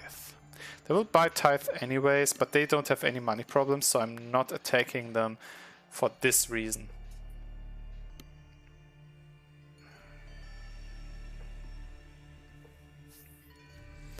If they happen to redraw well, or into 1 or 2 mercenaries, that can hurt already. So I think I still clear. Do I full clear? I don't get double. I don't even buy the tithe. Interesting to know. Now they have the mayhem there. I would not have played alone, so I can Sibyl Scrolls next turn to find them.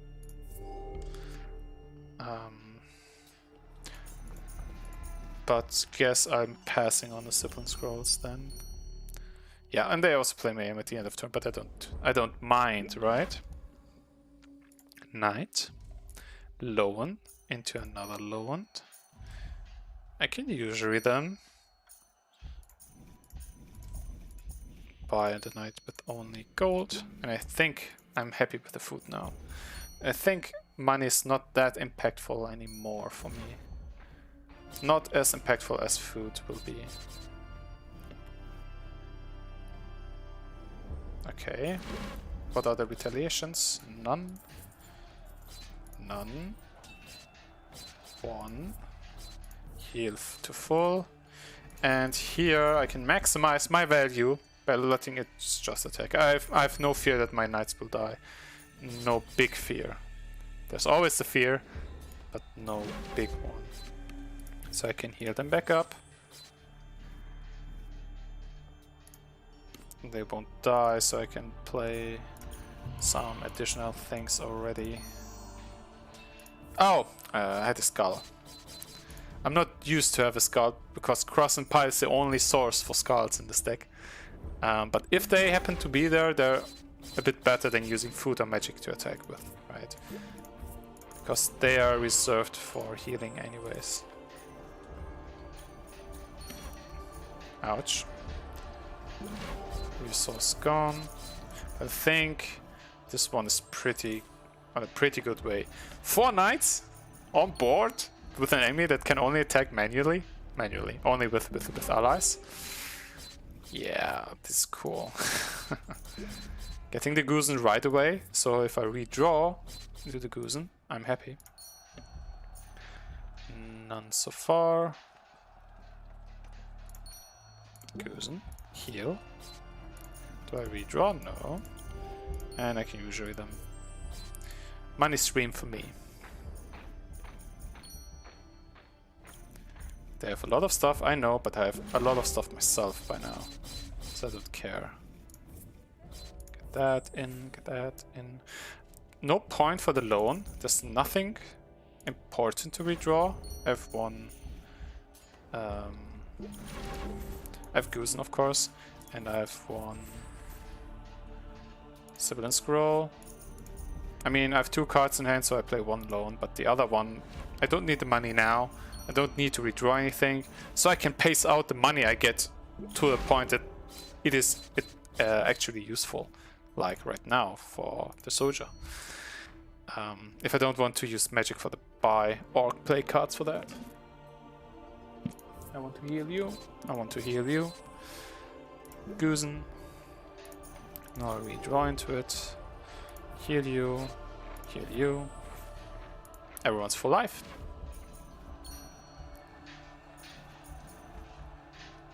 There's a mayhem.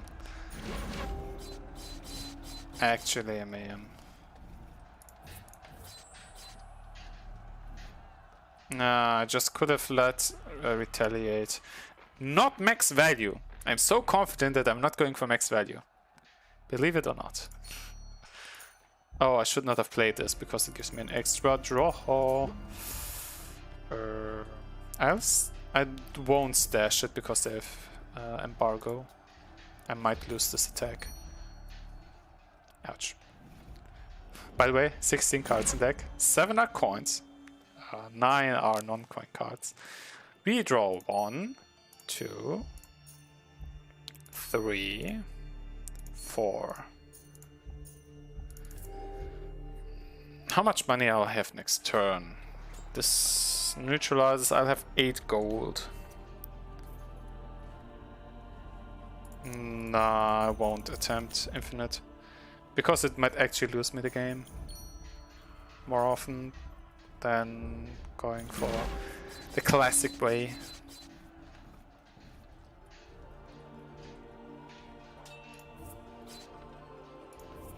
I should not have used this magic this way.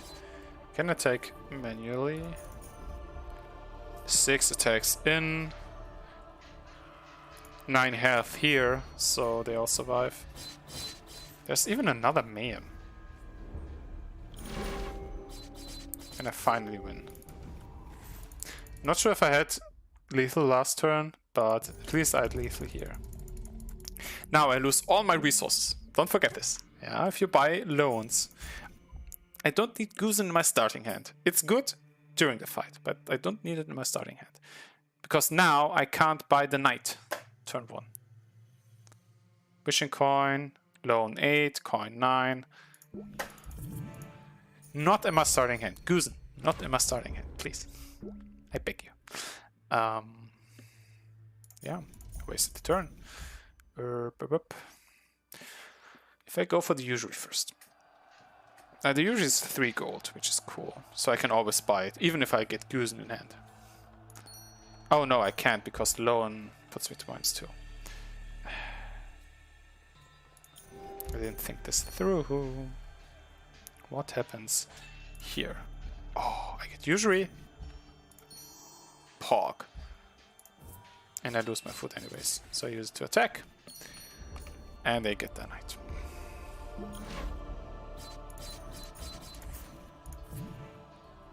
I won't loan into the Supplicant because loan puts me to -2 each turn.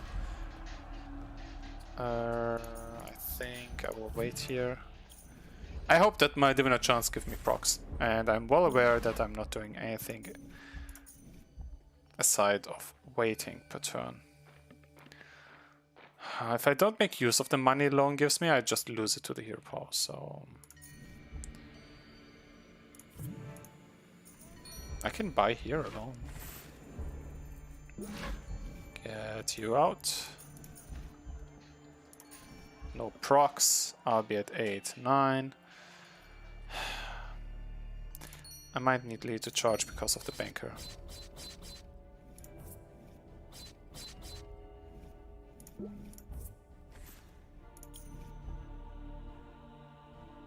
Oh, I got the proc. Which didn't matter for the buy of this one, because I didn't count. Okay, I can't buy anything now. But I have 2 knights up. They're not super fast as in fight 2 here. Yeah.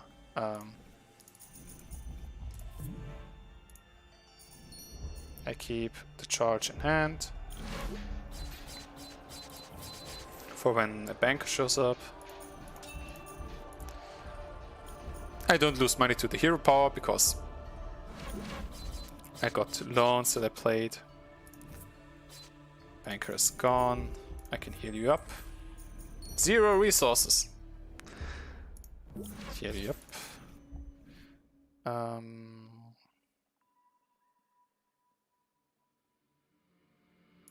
Usury. Oh, into the loan. Yeah. If I wouldn't have usury, I think I would not have this much money for the knights. Of course, they get their stuff. But the plan here is to have more than them in total. I try to go for lethal here. But this lead to charge. I got 1 extra coin from the crossing pile. I have a chance on lethal right here, right now. But didn't get it. Okay. They heal up. I get 3 attacks. 1 more. Lethal. Goose and lethal! Secures me the lethal, actually. Damn. Not good in my starting hand, but yeah, it does secure quite some stuff along the way.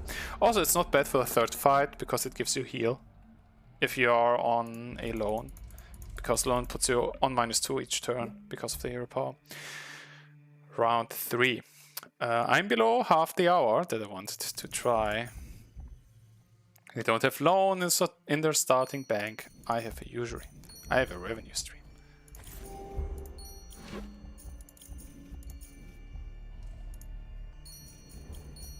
I have enough money for charge the lead. Kappa.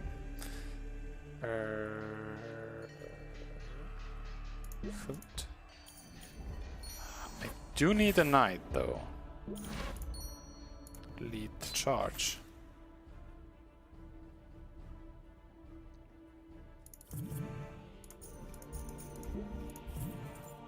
There is a loan now.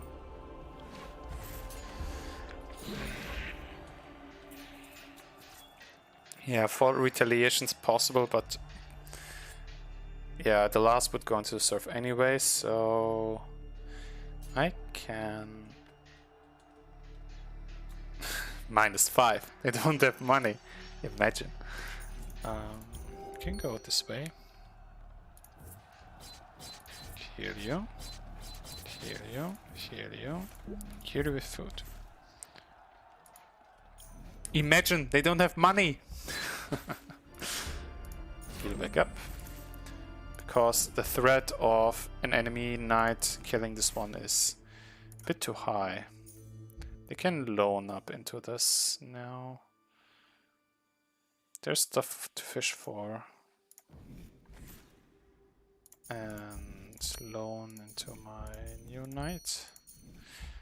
Am I planning to not have any money anymore? They will have enough money to do their stuff anyways, so I can give them a usury. Boom, boom, heal them. Bonus retaliated. I can loan into a supplicant. I can also loan into something else. I don't lose money this turn. Oh no. The concede button appeared. Please don't kill me.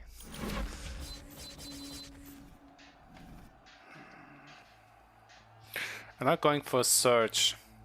They have tribute. They don't need much.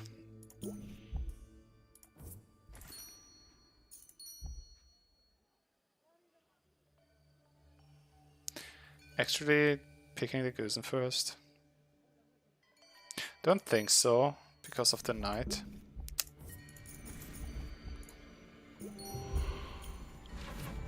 With my second knight. They clear this board. Even a draw. Even a skull. 34% on average. I win here. Because I get 1/3 of a magic here each time. Do I win? No. Do I win?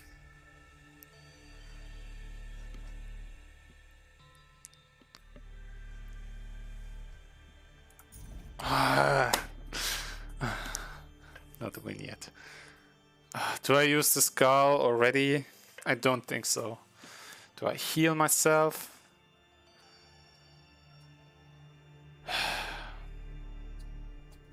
One tribute is 3 damage.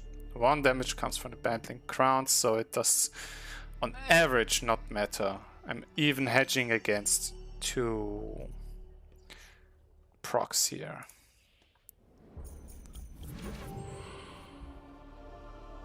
I'm not dead yet. And they healed up, actually. Let's lead the charge first. Wow, cool. Draw. Nothing.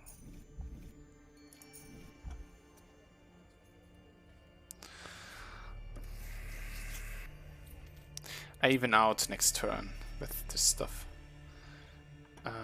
They get 2, 3, 4, 5 damage. Depending what they get. Didn't redraw into a knight. Guess I'm healing up.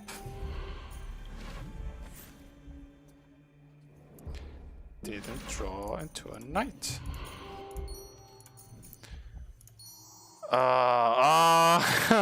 Double knight. Okay.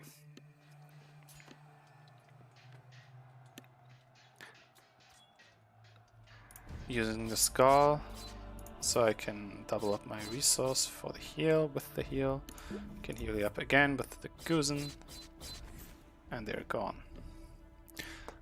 I actually want to improve my odds for the next turn by keeping this. Having more cards in hand, having a deeper draw.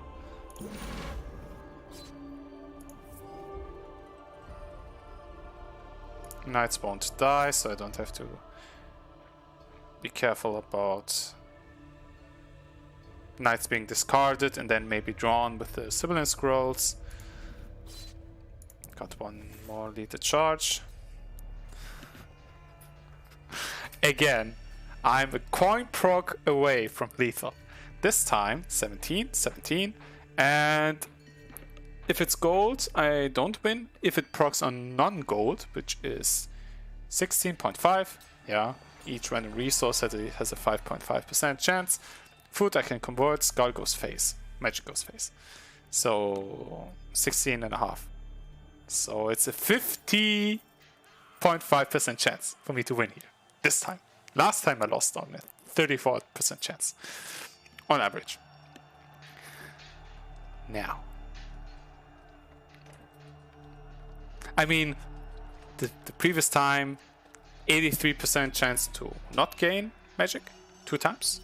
1 time, and 2 times is 5/6 times 5/6. It's a 25/36. It was a 2 and 3 on average to not win last time. I just need 1 resource. I don't need more, right? So, oh yeah, it's a 25/36, and this is because of 16.5, a 1 and 6 to get, 5 and 6 to not get. So it's a 125/200-ish to not succeed. Which is kind of 5 and 8. 3 times and 8 times. I get this. Okay, cross and pile. No proc. Wishing coin. Proc! We did it! Do I draw? No. Do I get 1? No. Average tier. Finally. I will heal my guys. My knights. My honorable knights. Which helped me master this bonus fight. Conquer the condition that held me off from the win 3 times. And yeah, win the lottery, as you say. GG easy. Finally, Monteferro. A ticket to Ozonia. Cool. Yeah. Pretty much achieves what I wanted to do.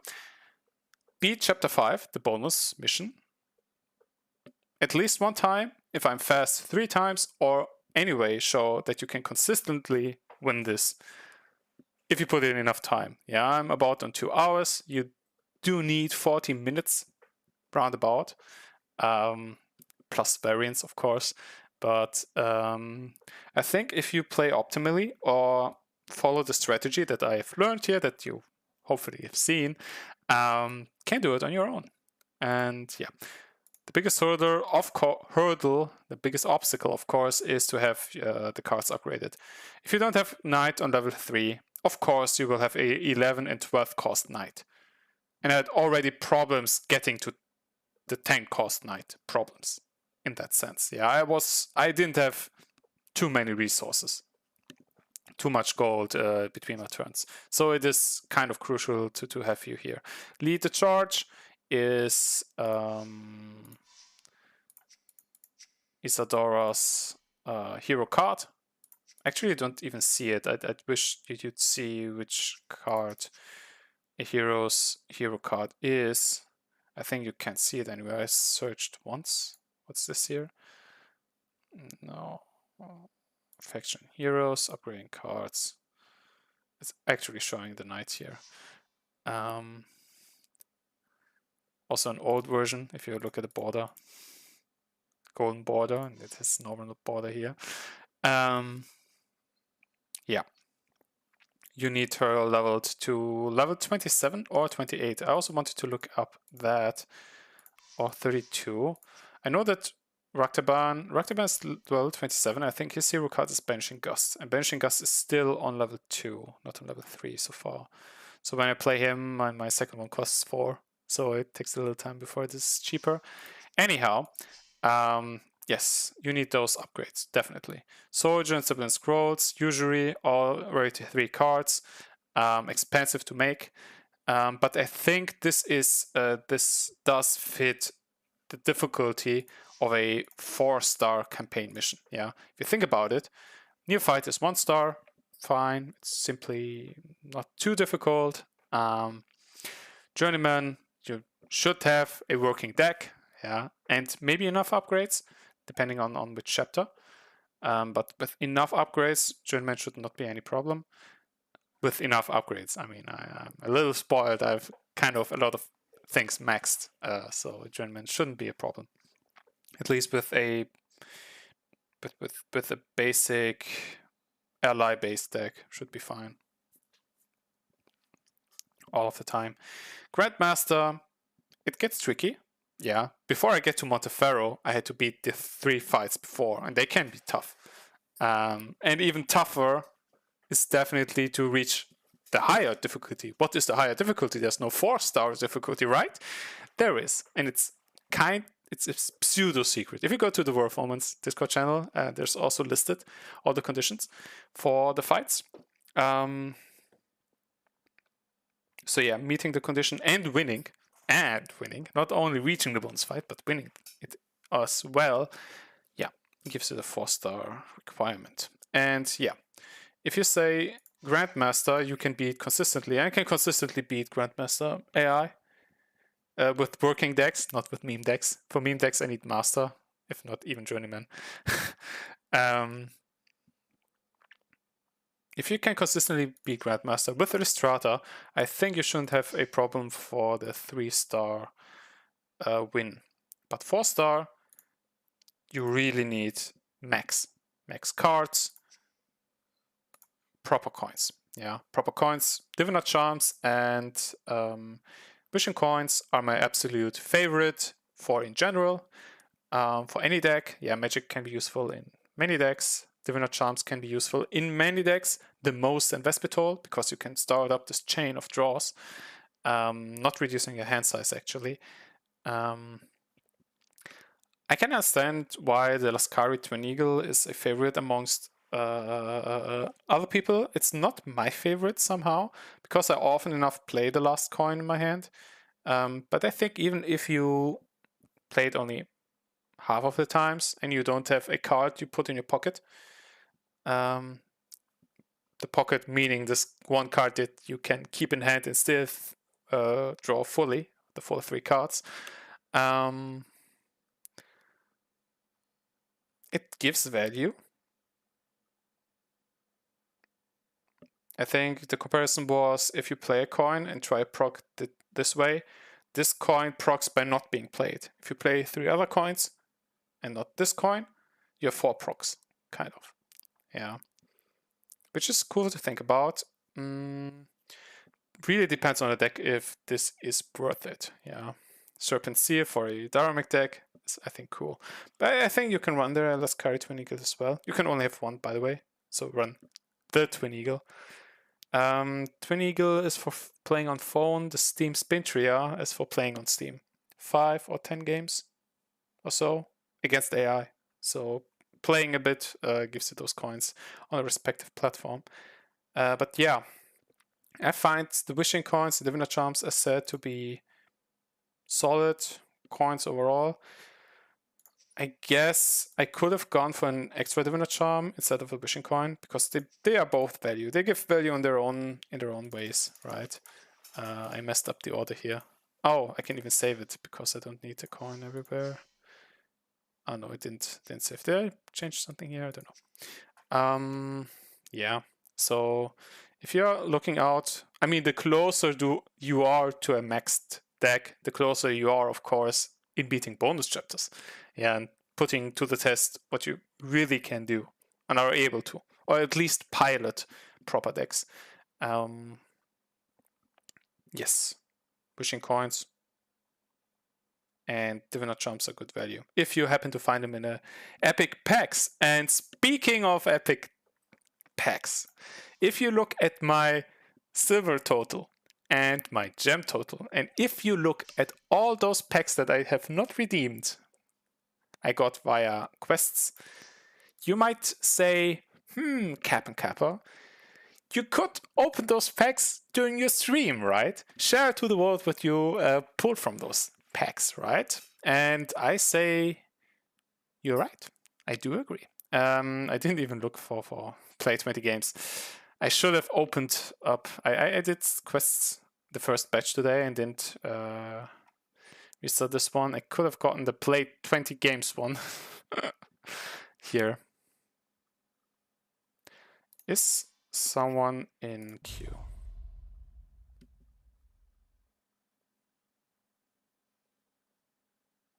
Less than 5 people. Doesn't look like it. I will look into it later because I really want to open the packs, and I kind of wanted to open them if I happen to stream, and I do, right? So, and was it? Yes. If you press the M button, I can queue. We can do it in a moment, perhaps. Sure, we can play a few games to get my quest done firstly. But at first I want to see what cards I get. Because, by the way, yeah, if you press the M button, you can buy different amounts of packs first, second. I don't have everything maxed. There are a few rarity 4 cards, like Liturgy, that I don't play. I don't play much. That are actually not maxed. Yeah, misinformation also. I think I didn't, yeah, no. Clever planning is not maxed. Yeah, at 1 gold it's cool. At 2 gold it's not cool. Not for me. I don't know. I don't like it at 2 gold. So that, yeah. I want to see what I draw up here. 5 packs. Auto select is enabled. Yeah. You've chosen all of your cards for you automatically since 2 or more of your choices were at max level in each pack. You can review these cards on the next page. It distributes the XP you'd get in a way that's sensible. So you don't have to click through all the packs. And all the 10 packs had maxed cards, so it makes things a little quicker. And yeah, 9 packs are opened, and I can choose between a Liturgy or Hurting Stones. I do want Hurting Stones because I'd like to have this Starmek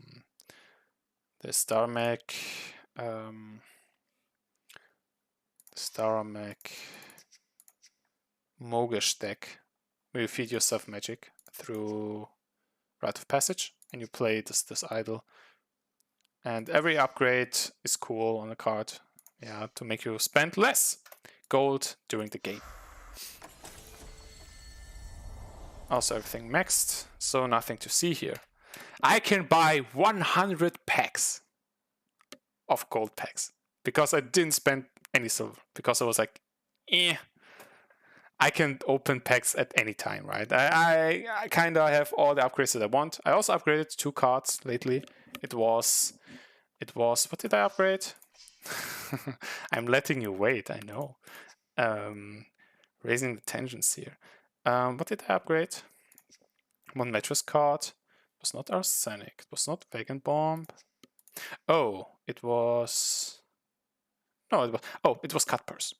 I maxed Cut Purse because I don't play it.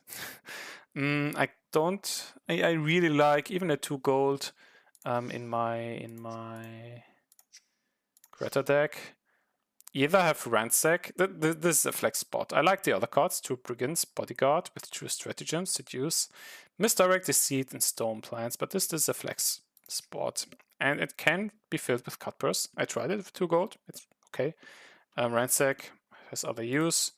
Mayhem is actually something I can think of. I can also think of Fighting, but depends on what's currently queued in, right? But yeah.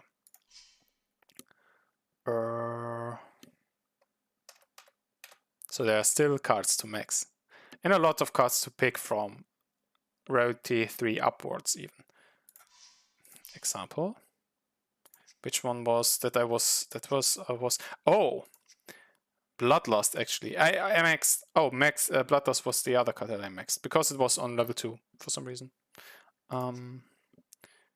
Diabors non-maxed, for example. As of rarity 3, Rite of Passage as well, so there are quite enough. Let's get going. 100 gold packs, imagine!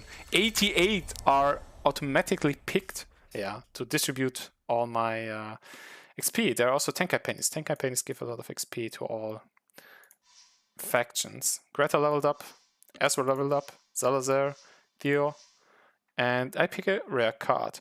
Infiltrate is interesting. It is actually run in Metros decks. Underworld Barge is okay for value in Datsu. Metros is cool, of course. This is pushing it to a level up earlier than this one. I like to run the Barge in this one. And Raktaban is leveled up, and at level 28, as you can see, the hero card upgrades, and his hero card's a Banishing Gust. So in my deck with the 2 Banishing Gusts, it's not anymore 3 gold, 4 gold, but 3 gold, 2 gold. which makes one of the copies 2 gold cheaper. Yeah, if you think about it. This is, I think, the actually most powerful thing about card upgrades. If you run 2 copies, one copy gets cheaper by 2 gold, because each copy gets less by 1, and then it's kind of you can swap the positions, right, each game, and then you say, oh, this one is the one that would have been more expensive, right? I mean, either you run the game with it like in Banishing Gust 3 cost and 4 cost, or a 3 cost and 2 cost. So you can kind of attach this reduction to a single card or both, because it's equally likely to have any of these gusts. So yeah, card upgrade, good, especially if you run 2 copies. I mean, even more powerful if you run 2 copies. Many cards benefit a lot already from being 1 cheaper, especially mattress cards. Burglary, by the way, they updated the card text, but they didn't update the card effect. The next foe non-coin to leave play from your side is cuts to your inventory. Yeah. Using enemy cards, but they go back to the enemy. Not with burglary. At least that's the idea, it seems, for its update. So far it is to pull a non-coin from the enemy inventory. Seems to be too weak or something. I wanted to see upgraded. More rare cards. I want to see Shepherd's Ashes also upgraded at least once. So I give it an upgrade. Even though there's Infiltrate, I know. Arsenic, actually level 1, because in this I have a lot of gold deck. 2 gold doesn't matter too much. It does matter, of course, always. It always matters if the cost is reduced. Scars. Rite of Passage. Yeah. Choices where not all of 3 are maxed. Yeah, there's 1 non-maxed, so I can choose it. I can still choose to take XP, but I really like to take a level up on that card. I want to push Herding Stones because I want this deck to work, and I want to level this one at least once. Distribute more evenly as well. The leveling speed, as we've seen in my stream, which I followed up consistently. Ceremonial Dance, I also like some decks that run that one, so I want to push it as well. And as you've seen, I also pushed Holy Wrath. So yeah. Herding.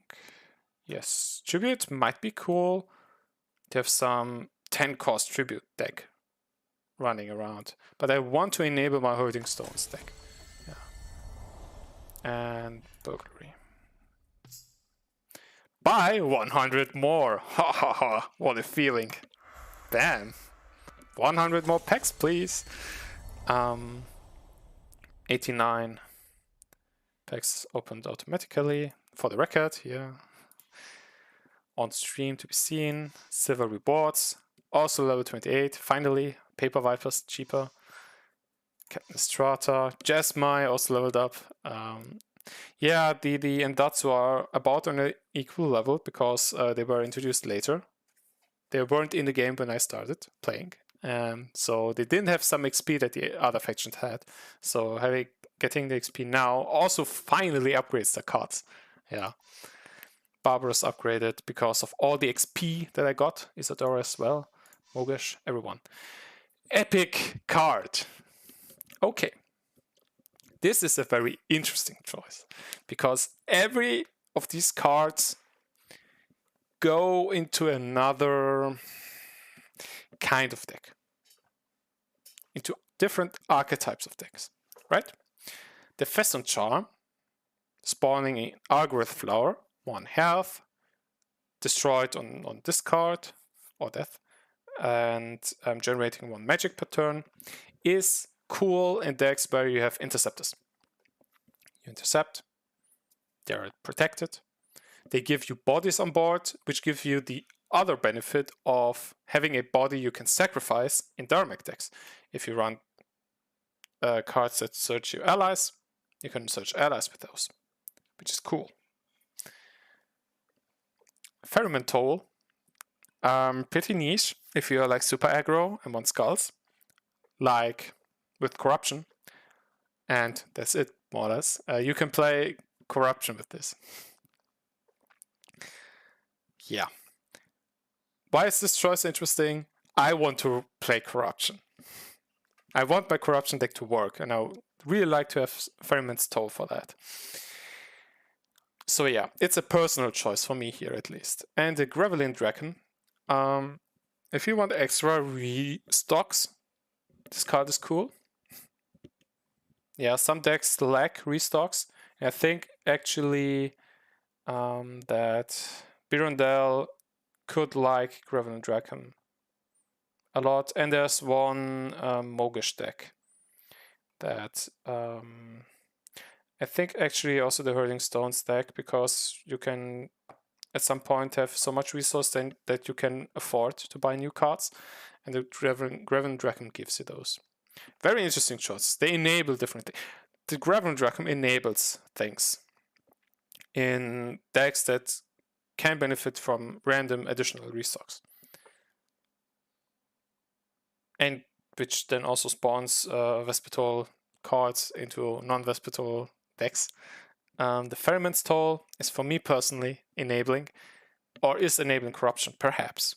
I need to test. Yeah, it's a personal favorite. Yeah, it's a meme deck. A little, maybe. It's not super powerful, but I like it. And I have 4 Pheasant Charms already. I'd really like more Gravelin Dragons, but I really like and want to see Corruption work. So that's why I picked Ferryman's Toll. I'm not getting so many epic coins, so that I am actually thinking about what I want to pick. So don't be wondering too much about that. Yeah, so I'm taking my time there. So I can't say later, oh, I didn't even think about my choice. Okay. Merchant of Time. Extra turns are always nice. I can have even more. I'm not playing Ephraimite coins because I have enough epic coins that I can choose to have and play, so I'm not picking the Ephraimite, but connect here instead. And yeah, that's a rarity 4 coin, as we can see here. Kondo for their level up. Don't want to level up these two that as much as Hurling Stones because it's enabling. A deck, Empowering Seal, can finally be upgraded. And Summoning Rift is too random, I don't like it. So yeah. On principle, I want to push card level ups by picking these here. Suffer Requiem, can't say it for, don't like it too much. But I want Ceremonial Dance because it enables decks better. I want Burglary, Scene, Improved. Arsenic, level 2. And another epic coin! Look at that. 90% chance on a rarity 3 card, 9% chance on rarity 4. It's a 1% chance per pack, per gold pack, to have an epic coin. I have 100 bunches of golden packs, so I'm on average with the epic coins actually. So yeah, Frank Somnolent. I think it's cool in an Arsenic deck because it spawns you an extra poison. In Arsenic decks and in Coup de Grace decks. Because Coup de Grace benefits from this extra card on your in play, right? Coup de Grace and Poison aren't really archetypes I like a lot. It deals 1 damage phase. It's aggressive, of course. It's going phase, of course, in contrast to the Bantling Crown. A Bane Ward. Bane Ward is a poison. It is a poison. It says deal damage to the enemy hero. Yeah, it can't be intercepted. And after 1 proc, it's discarded. I don't even think it can get counters because it doesn't have any counters on itself. So you can't coordinate it up, I guess. So it's really having this extra body and this extra poison on board. If you like those decks, okay. I'm not too much of a fan thereof. I'm much more of a fan of Birundel and Birundel decks, yeah, because I really like the hero power to restock enemy cards and steal their decks by going over the bank, so to say. Having extra restocks is cool. Bantling Crown, you've seen it with Monteferro some moments ago. Damage. Yeah, it's aggro. It's aggro. Yeah, you get 3 attacks out. Yeah, can beat down any enemy allies that show up, right? Also, the hero attacks. So if you go Serpent Shrine decks, you can go for these coins and even get more attacks out, which is, yeah, frightening, so to say. There is one Serpent Shrine deck that I like to go if I play it with Liet, with the right deck, yeah, Rite of Battle and Rite of Brute, where you simply try to win fast, yeah, and this will make you win faster.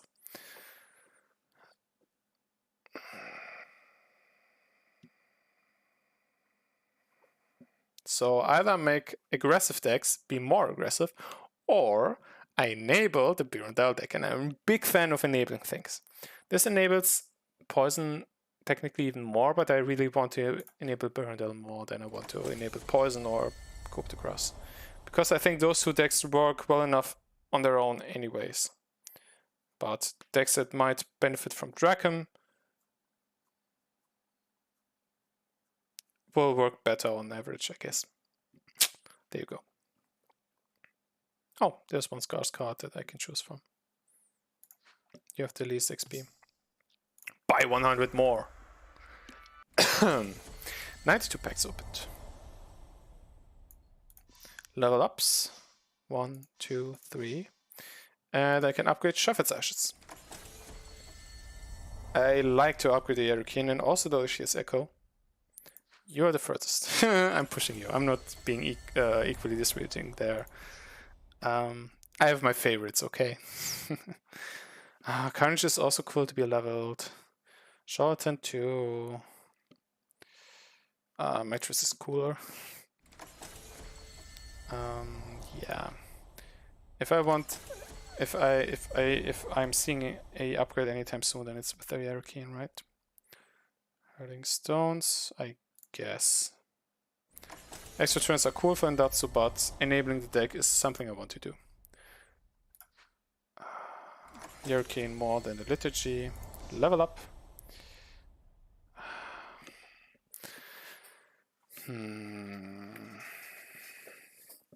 I think an Underworld Barge benefits from an upgrade more than Arsenic and Infiltrate. Arsenic and Infiltrate are cards that run in decks that generate a lot of gold anyways. This 1 gold does not matter as much as it does for the Underworld Barge, so I want to push the Barge more. And Ceremonial Dance. You're closer. Okay, not as much discussion as before. 92 packs open, 7 Tenkai pennies, and 1 Vietcom, which is a lot of XP. Cool. 1, 2, 3, 4, 5, 6, 7 level ups. That's a lot. Yes, I want to see Misinfo cheaper. I don't know in which deck I want to play it, but I do not want to play it with as a 3 cost. That's too much. But as 2 cost, more so. Conduit here. Creates cards in your bank. They get cheaper if he gets cheaper. So, enabling the Hurling Stones. I see the XP and ingots, but I want this one pushed more. Not so cool as the Merchant of Time. Infiltrate is more dependent. Does not. If you run Wagon Bomb, it needs more money even, and then the extra cost reduction matters is a tad less than for the Infiltrate. So I picked Infiltrate. Okay, Fool's Guild. I like to have and see resource control decks. Oh. I've discussed the use of Frank Somnolent. Virgil Seeks is generating bodies as the Pheasant Charm does. Not bad for sacrificing allies. It spawns a Berserker. 1 health temporary unit ally, destroyed on discard, attacks per turn, and when attacked, retaliates. Yeah. So usually it gives you 2 attacks on proc, at least. It can even give you more, but you can't protect it. Yeah, it can't be intercepted for. So Yeah. It's an aggro choice and you fill your board and might even sacrifice it. It is very good. It is very neat to have. I like resource control. I like to see resource control. The Greta deck that I'm having runs all the swindling marks that I have. And I want to bash enemies even more. Yeah. I think the Styx is on average better for any deck. It's also good for any deck, by the way. Yeah, it's a very general choice coin you can take, but I have general purpose coins already with my get magic perhaps and draw card perhaps. Yeah, so I'm not looking for general purpose coins anymore. Personally, I'm looking for enabling coins at this point. Yeah, at least I'm that far. Bishop, Apothecary, Warship. Which is the one I'm more likely to play? Most likely. I'd like to see a Bishop Benediction deck sometime, so I'm pushing this one. Another coin! The fourth coin in 300 packs. Look at that. Choose a epic. Choose a epic card. I think someone commented on that as well in the Discord. Diviner Charms. Oh, Ferryman's Toll. Oh no. Why do those two need to be in the same choice? I mean, the Vicar Dublin is cool to have extra gold generation in expensive decks. You simply get more gold, which is for Vespertol less useful than for other factions, because other factions are getting to gold more difficultly. So this is a solid choice if you have the feeling you always need gold. This enables my corruption deck, and I really want to pick it again. But I really also want to pick the Diviner Charms, because a full Diviner Charm coin setup is so disgusting. I guess it's so disgusting for all Vespertol decks, because you just draw again and again extra times. Yeah, in 3 turns you on average draw an extra card, which can be Vespertol cards. This can be super high rolly. Yeah, it can also help more with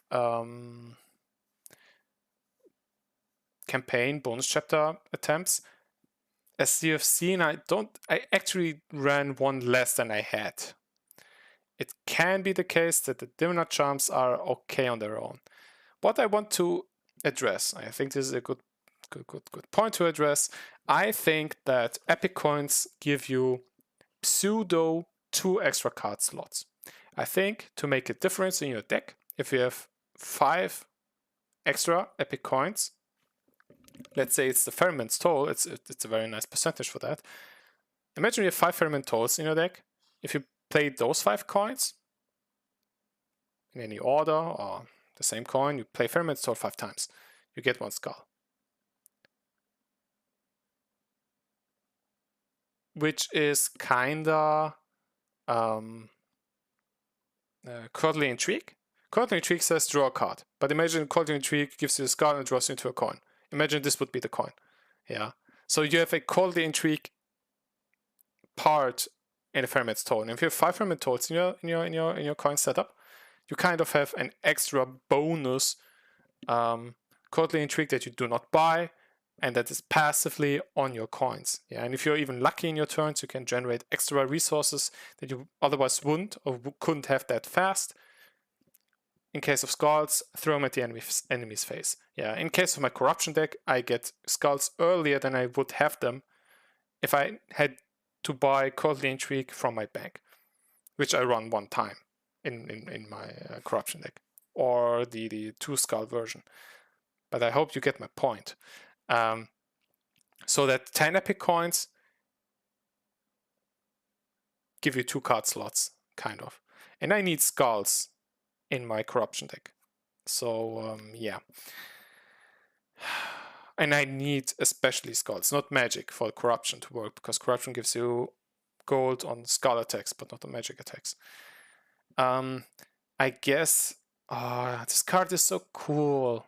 It gives me general purpose value as well.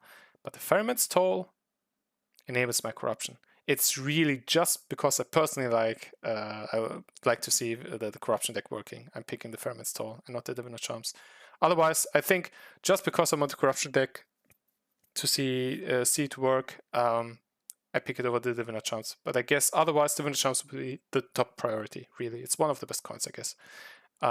Especially if you're not having a full set of coins so far. Painful. Why do those two need to be the choice there, right? Yeah. Anyhow, 50 more packs. Go, go, go, go. 47. Okay, some silver reward. Picking you. Burglary. And another epic. Wow, that's cool. The 5th below 500 packs. This is above average. Enables the magic shrines. Enables Birondale. And mattress is cooler. Okay, this is getting fast because I'm opening less packs at once. Because I don't have enough for the bunch. So that's cool. This is cool, kind of. But this is enabling. So I'm picking the Earthen Stones. Viaticum. Not, because I want to push upgrades. Apothecaries, mattress card. Yeah, I guess. Buy 10 more. Which is pretty fast because I just pick one card anyways. Yeah, I like to see Holy Wrath cheaper, but I like to see Condottiere cheaper even more. 10 more. Condottiere. It's a card generator for bank, so yeah. And 10 open for me with a Tenkai and Gusen. So I get one upgrade. Spending all my silver here, as I'm here. Not buying bunch, so I'm choosing myself anyways. And also upgraded. Okay, 10 gems. I buy 1 gem pack first and then 10 gem packs thereafter. With gems, I obviously can buy alternate outfits. I don't need the extra XP. I'm fine with the amount of deck slots. It's okay. I obviously like more, but this is okay. I'd rather have more epic coins. Yeah, here you can see the percentages on the packs. Yeah, gold packs have scarces 90% of the times, rares 9, and epics 1. So from 100 packs, on average, there's 1 epic coin. For gem packs, it's 90% rare, 10% epics. So on average, I should get 1 epic coin now. I got 5 already, so maybe I don't get one this time. But let's see. With a little bit of variance, I can still get maybe 2. On average, I should get 1, right? 1.1, but yeah. Plus minus, right? Yeah, okay. Want to see you, buddy. 10 gem packs. What will we get? Buy 10. 4 are automatically picked. I want to see a Framite. Burglary. These are pure rare or better cards now, right? Because these are gem packs. 3 more choices. Upgraded Pyramidale, leveled up. 2 more choices. I want to see Burglary upgrade. I want to nice, test that deck. Swindler's Mark. I don't see it often with other people. Personally, I like it a lot because resource control. And I mean, with a 12% chance, you steal a resource. You need a situation where you can actually steal it. You often enough run into a situation where you don't steal anything. If you proc and steal a resource, it's a 0.24 on resources, right? Because the enemy loses 1 and you gain 1. It's a foe loses 1 resource, you gain 1. I like it very much. This one is enabling. This one is enabling the corruption deck.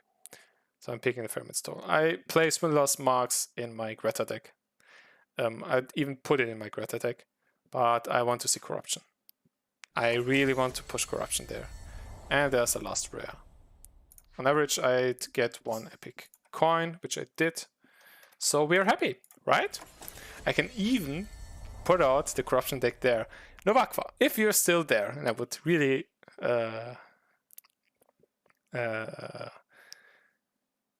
like, of course, if you're still there and be watching, if you'd want to jump in into multiplayer, as we offered before, if you want to, if you're still there, because it make this quest really easy, of course. Mattress is cool. Yeah, 0 silver, 0 gems. Wow. Yeah, I mean, I have 33 oak packs. There's this one quest that says open 13 packs. So I'm saving them for those, which is a good idea. The oak packs have a 0.01% chance on epics. The epics are the most important pools that I like to have to get, because I'd really like to have more epic coins to enable those decks that I want to play. So yeah, these are really what I want to go for. And having 33 oak packs means 0.33 chance on 1 epic coin. That's very low. So yeah, I'm not opening them for the epic coins yet. I pulled epic coins with oak packs before. 1 or 2. I probably opened 10,000 in my lifetime. With this, including this and my main, this is my main account and my stream account, the secondary one. So yeah, let's see.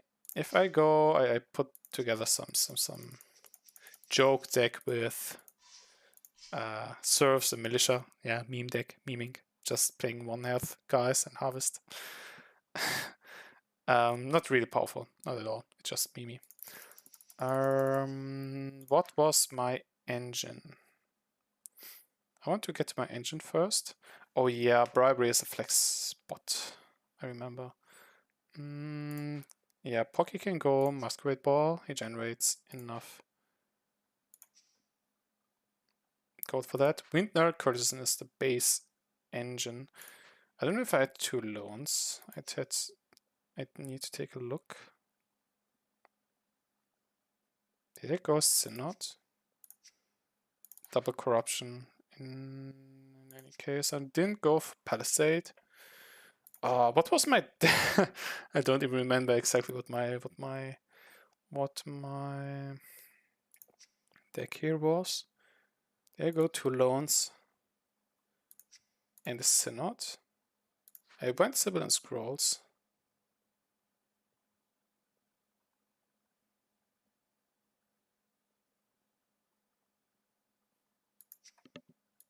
Bribery. Did I go usury instead of a second loan?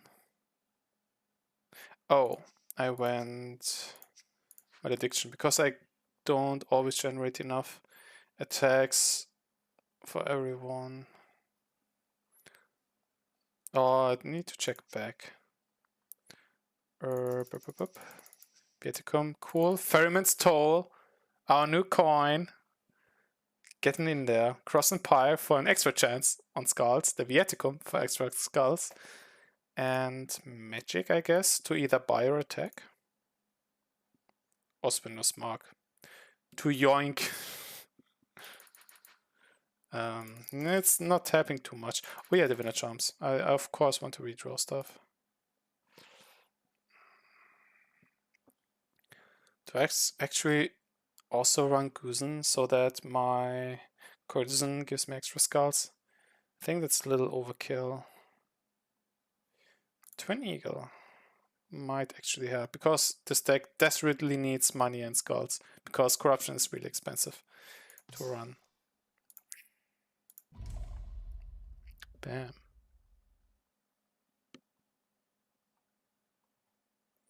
I wonder. Also, this stream is in any regards a test run for going YouTube solo. So far, I've streamed, if you don't know yet, on YouTube and Twitch at once, multi-stream. Yeah, with restream.io, such that, yeah, I streamed on both platforms, wanted to see how this turns out. Happened to be a bit more comfortable with YouTube in regards of how my content is stored. YouTube saves my streams indefinitely. Twitch does not. Twitch remembers it for the public, even though they save it back for themselves because of copyright claims and stuff. People don't get to see stuff there. And before I get those channel point shenanigans there, which are like not really crucial for any stream that I watch, yeah, it's either there without any bonus stream perks, except channel points, which, as I said, are not really important. I have reach, right? YouTube has reach. They have algorithms. Twitch, as we all know, you don't get famous on Twitch by yourself. Yeah, you either have to know people or to put a lot of work into advertisements, yeah, into promoting yourself. And as I see the most success in having YouTube videos with quality content regarding the stuff that you stream, says that you need to be on YouTube anyways, right? So if the condition to be somewhat seen or watched is to be on YouTube, then I can be on YouTube solo, right? Or at least try out. Yeah, I wanted also to see that's A, B, the video quality content, the video quality, I hope is has higher resolution now. I can watch myself, right? I hope I'm not bombing the sound. Let's be silent here. Or, I mean, I can see myself, of course. If I put up the quality, it's pretty solid. I hope my quality does not break in.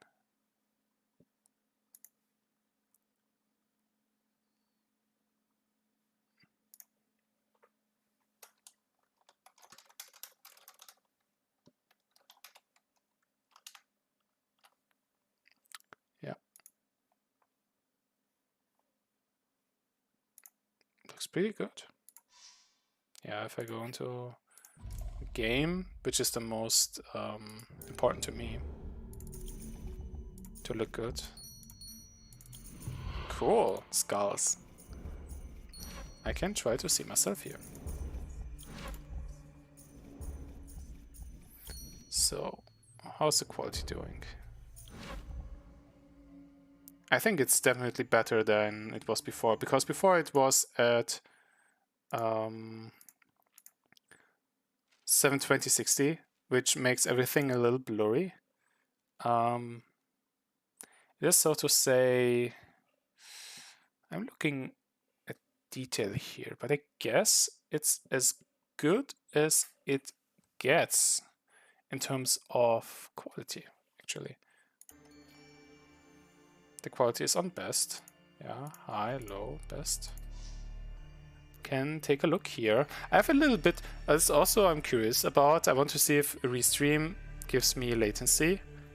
I have a latency of about 8 seconds, which I don't like. I don't know if it's because I have such a low view count and then I'm not important enough to YouTube to have a really, really good ping.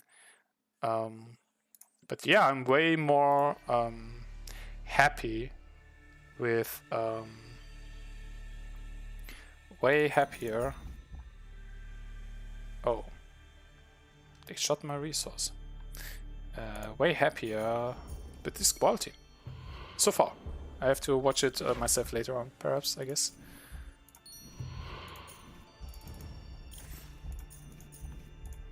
The Twin Eagle. Speed.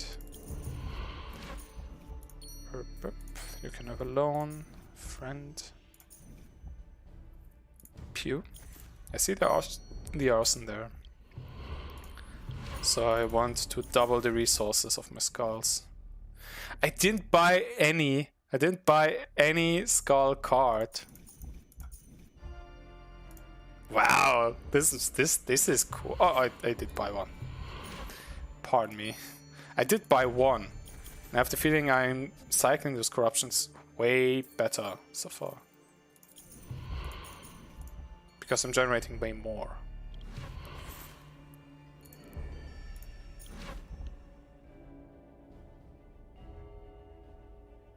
I don't need bribery, so I can cycle that one out.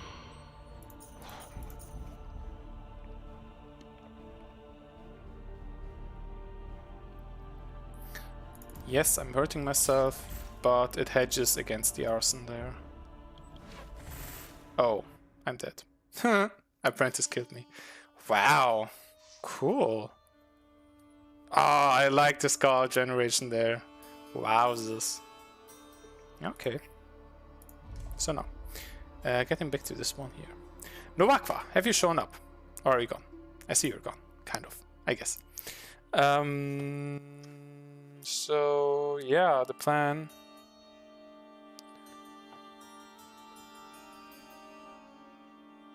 About this one here will be most likely. Will I go into Tourney? Oh yeah, I have Tazen here. I guess more people are around here. Warthorn, hello there. I didn't check back what I had in my deck overall.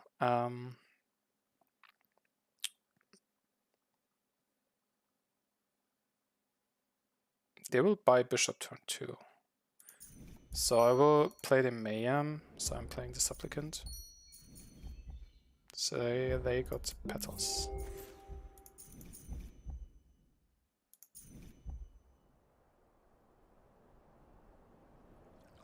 Can I overrun them with Samgazar?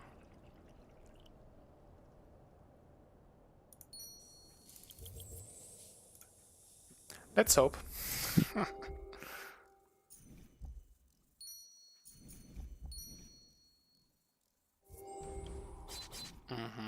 Cleared him.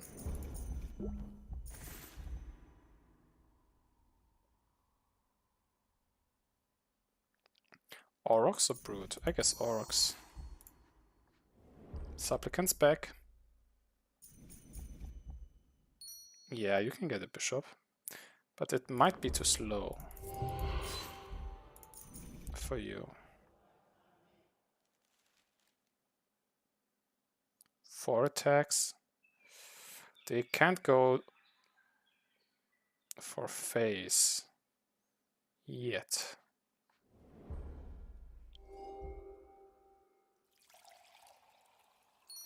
I don't think they have enough yet. I have to be careful. I'm at 8 health, obviously. Because I went full all in for Samgazar. 1, 2, 5. If they play this 6, 7. Oh, I think I'm safe. I think I am safe. 7. Oh, I won. Whoops. I'd lethal. Trifecta. In a row? I have to win in a row? Oh gosh. I will only try once, because I'm streaming for about 3 hours already. So I guess I'll be having enough here soon. Can I change my stream title? Nah, I won't change it.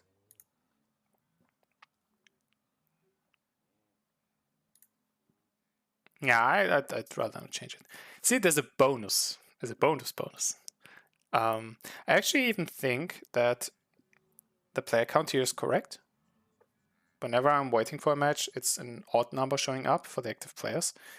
In multiplayer, it's always showing less than 5 if there's no one else. it's showing 5 if there's one dude else and one more for every guy in multiplayer showing up. I'm not sure why it's that way, but yeah, it's the way it is, right? Rematch.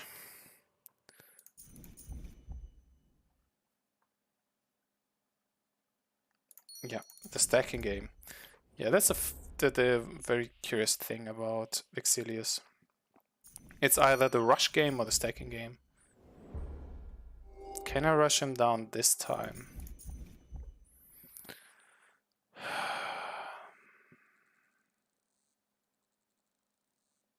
Six, seven, eight. They can buy bishop next turn already.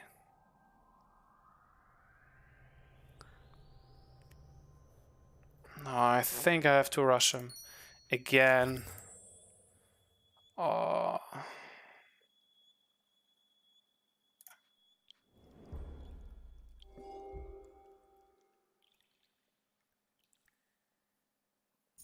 I mean, they can go for the bishop. No, he takes face damage. 7, 8, 9. I can get the Inquisitor. This one might be in good value though.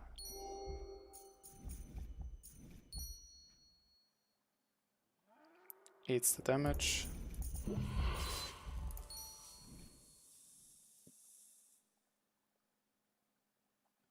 Three, 4. No, that's not enough.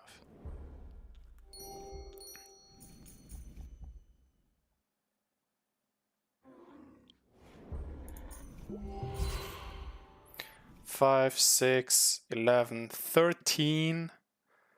Then I can convert 3, 9, 5, 7, 12, 14. On average, I'm killing them. This way, I pay 8. 9 attacks. It's less than 12 attacks.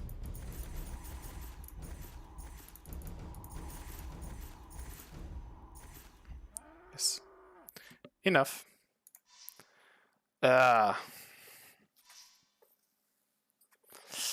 Let's see if someone shows up in multiplayer. I feel bad. That's obviously and very sadly one of the downsides of few players in a multiplayer game that you, especially for a card game like this, for a draft mode like this, if you're not favored against someone, I have no clue how well I play if I'm not having Zamgazar in my opening. Because I go for value with this deck, I guess I'm still favored. Yeah. 5 players. Oh, less than 5. Someone was there. Someone took a peek. Someone was showing up for a moment.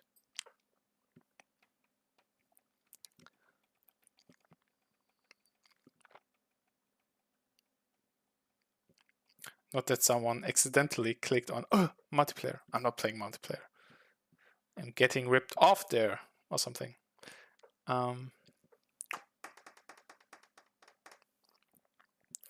But yeah,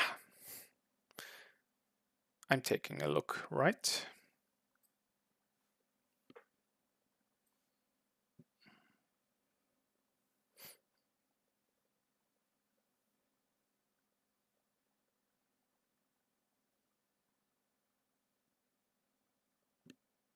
Silence.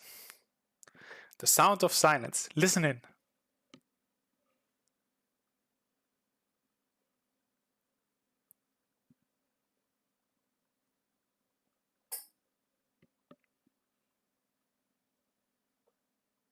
Are you hearing yourself? Because I'm not talking. Did you hear anyone? Kappa. Okay. Let's see. Before we're going in, I want to know what's in my deck. Zamgazar. I've seen a Mayhem, an Inquisitor. Inquisitor is quite nice with Tezzin. I even have Seduce, Behold the Veil, not bad for her. Ipshuk. Simple value. Connecting to server. Hi Yakuo. Hello there. They want to take my cards, and they have infighting.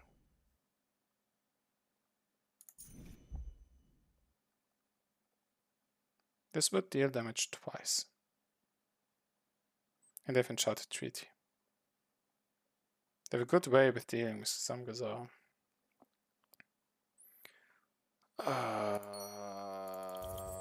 This will hurt.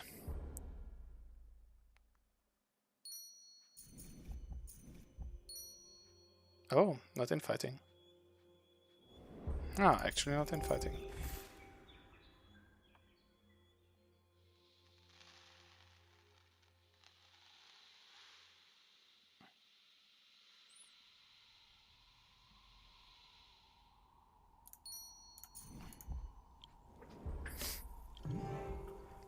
They're not clearing Zamgazar this turn, so it gets 4 extra attacks to the face. Can you keep up with the tempo? Tempo King Zamgazar.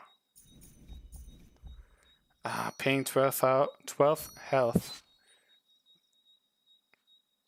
Arson. Interesting. These are 4 attacks. On average 5. I have +6. So I have 6. 10 attacks. Oh gosh. Is this lethal? 6. On average I have lethal.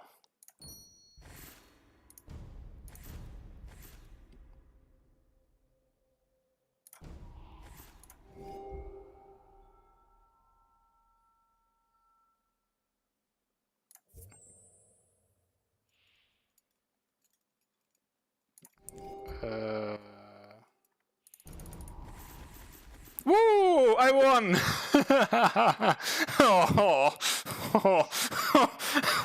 Oh gosh, that was rude. A good finish for the stream though. How much health? How much health was that? They had like 6 health left and I had 4 magic. So this thing procced 2 times after that. I mean, of course, spending these 10 attacks leads to a kill on average, of course. Having 10 attacks and the enemy having 12 health, because 95%. Oh, on spent scars, food, or magic. Oh, I didn't even have. So 4 attacks would have been normal anyway. So they had 8 health and me having 6 damage in scalds and magic. And 6 damage per times 1.25 is 7.5. So on average, it's a 50-50. And even after 2 attacks, they had 6 health and had 4 attacks. So on average, I should have procced only once from that point on. So from that point on, it was a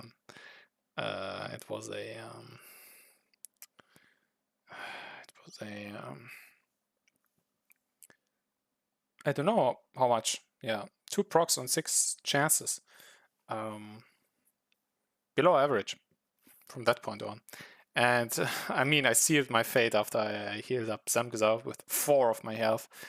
But that's the way you go. Oof. Yeah. Want to open a few more extra packs. Let's go. 3. Because we have 3,000 thingies there. Mattress, because they're cool. All are maxed, so I have choose a faction that gains XP. Because they're cool. Because they're cool. Okay, nothing fancy here. Alrighty. I had fun. Hope you had fun too.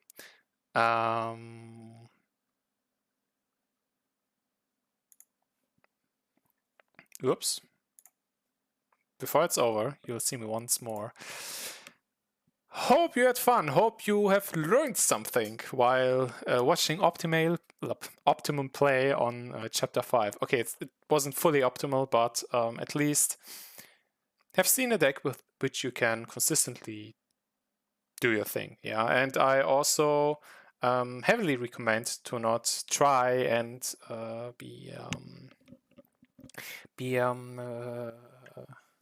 I'm at a loss of words here after 3 hours of talking and playing. If you're trying to do bonus chapters,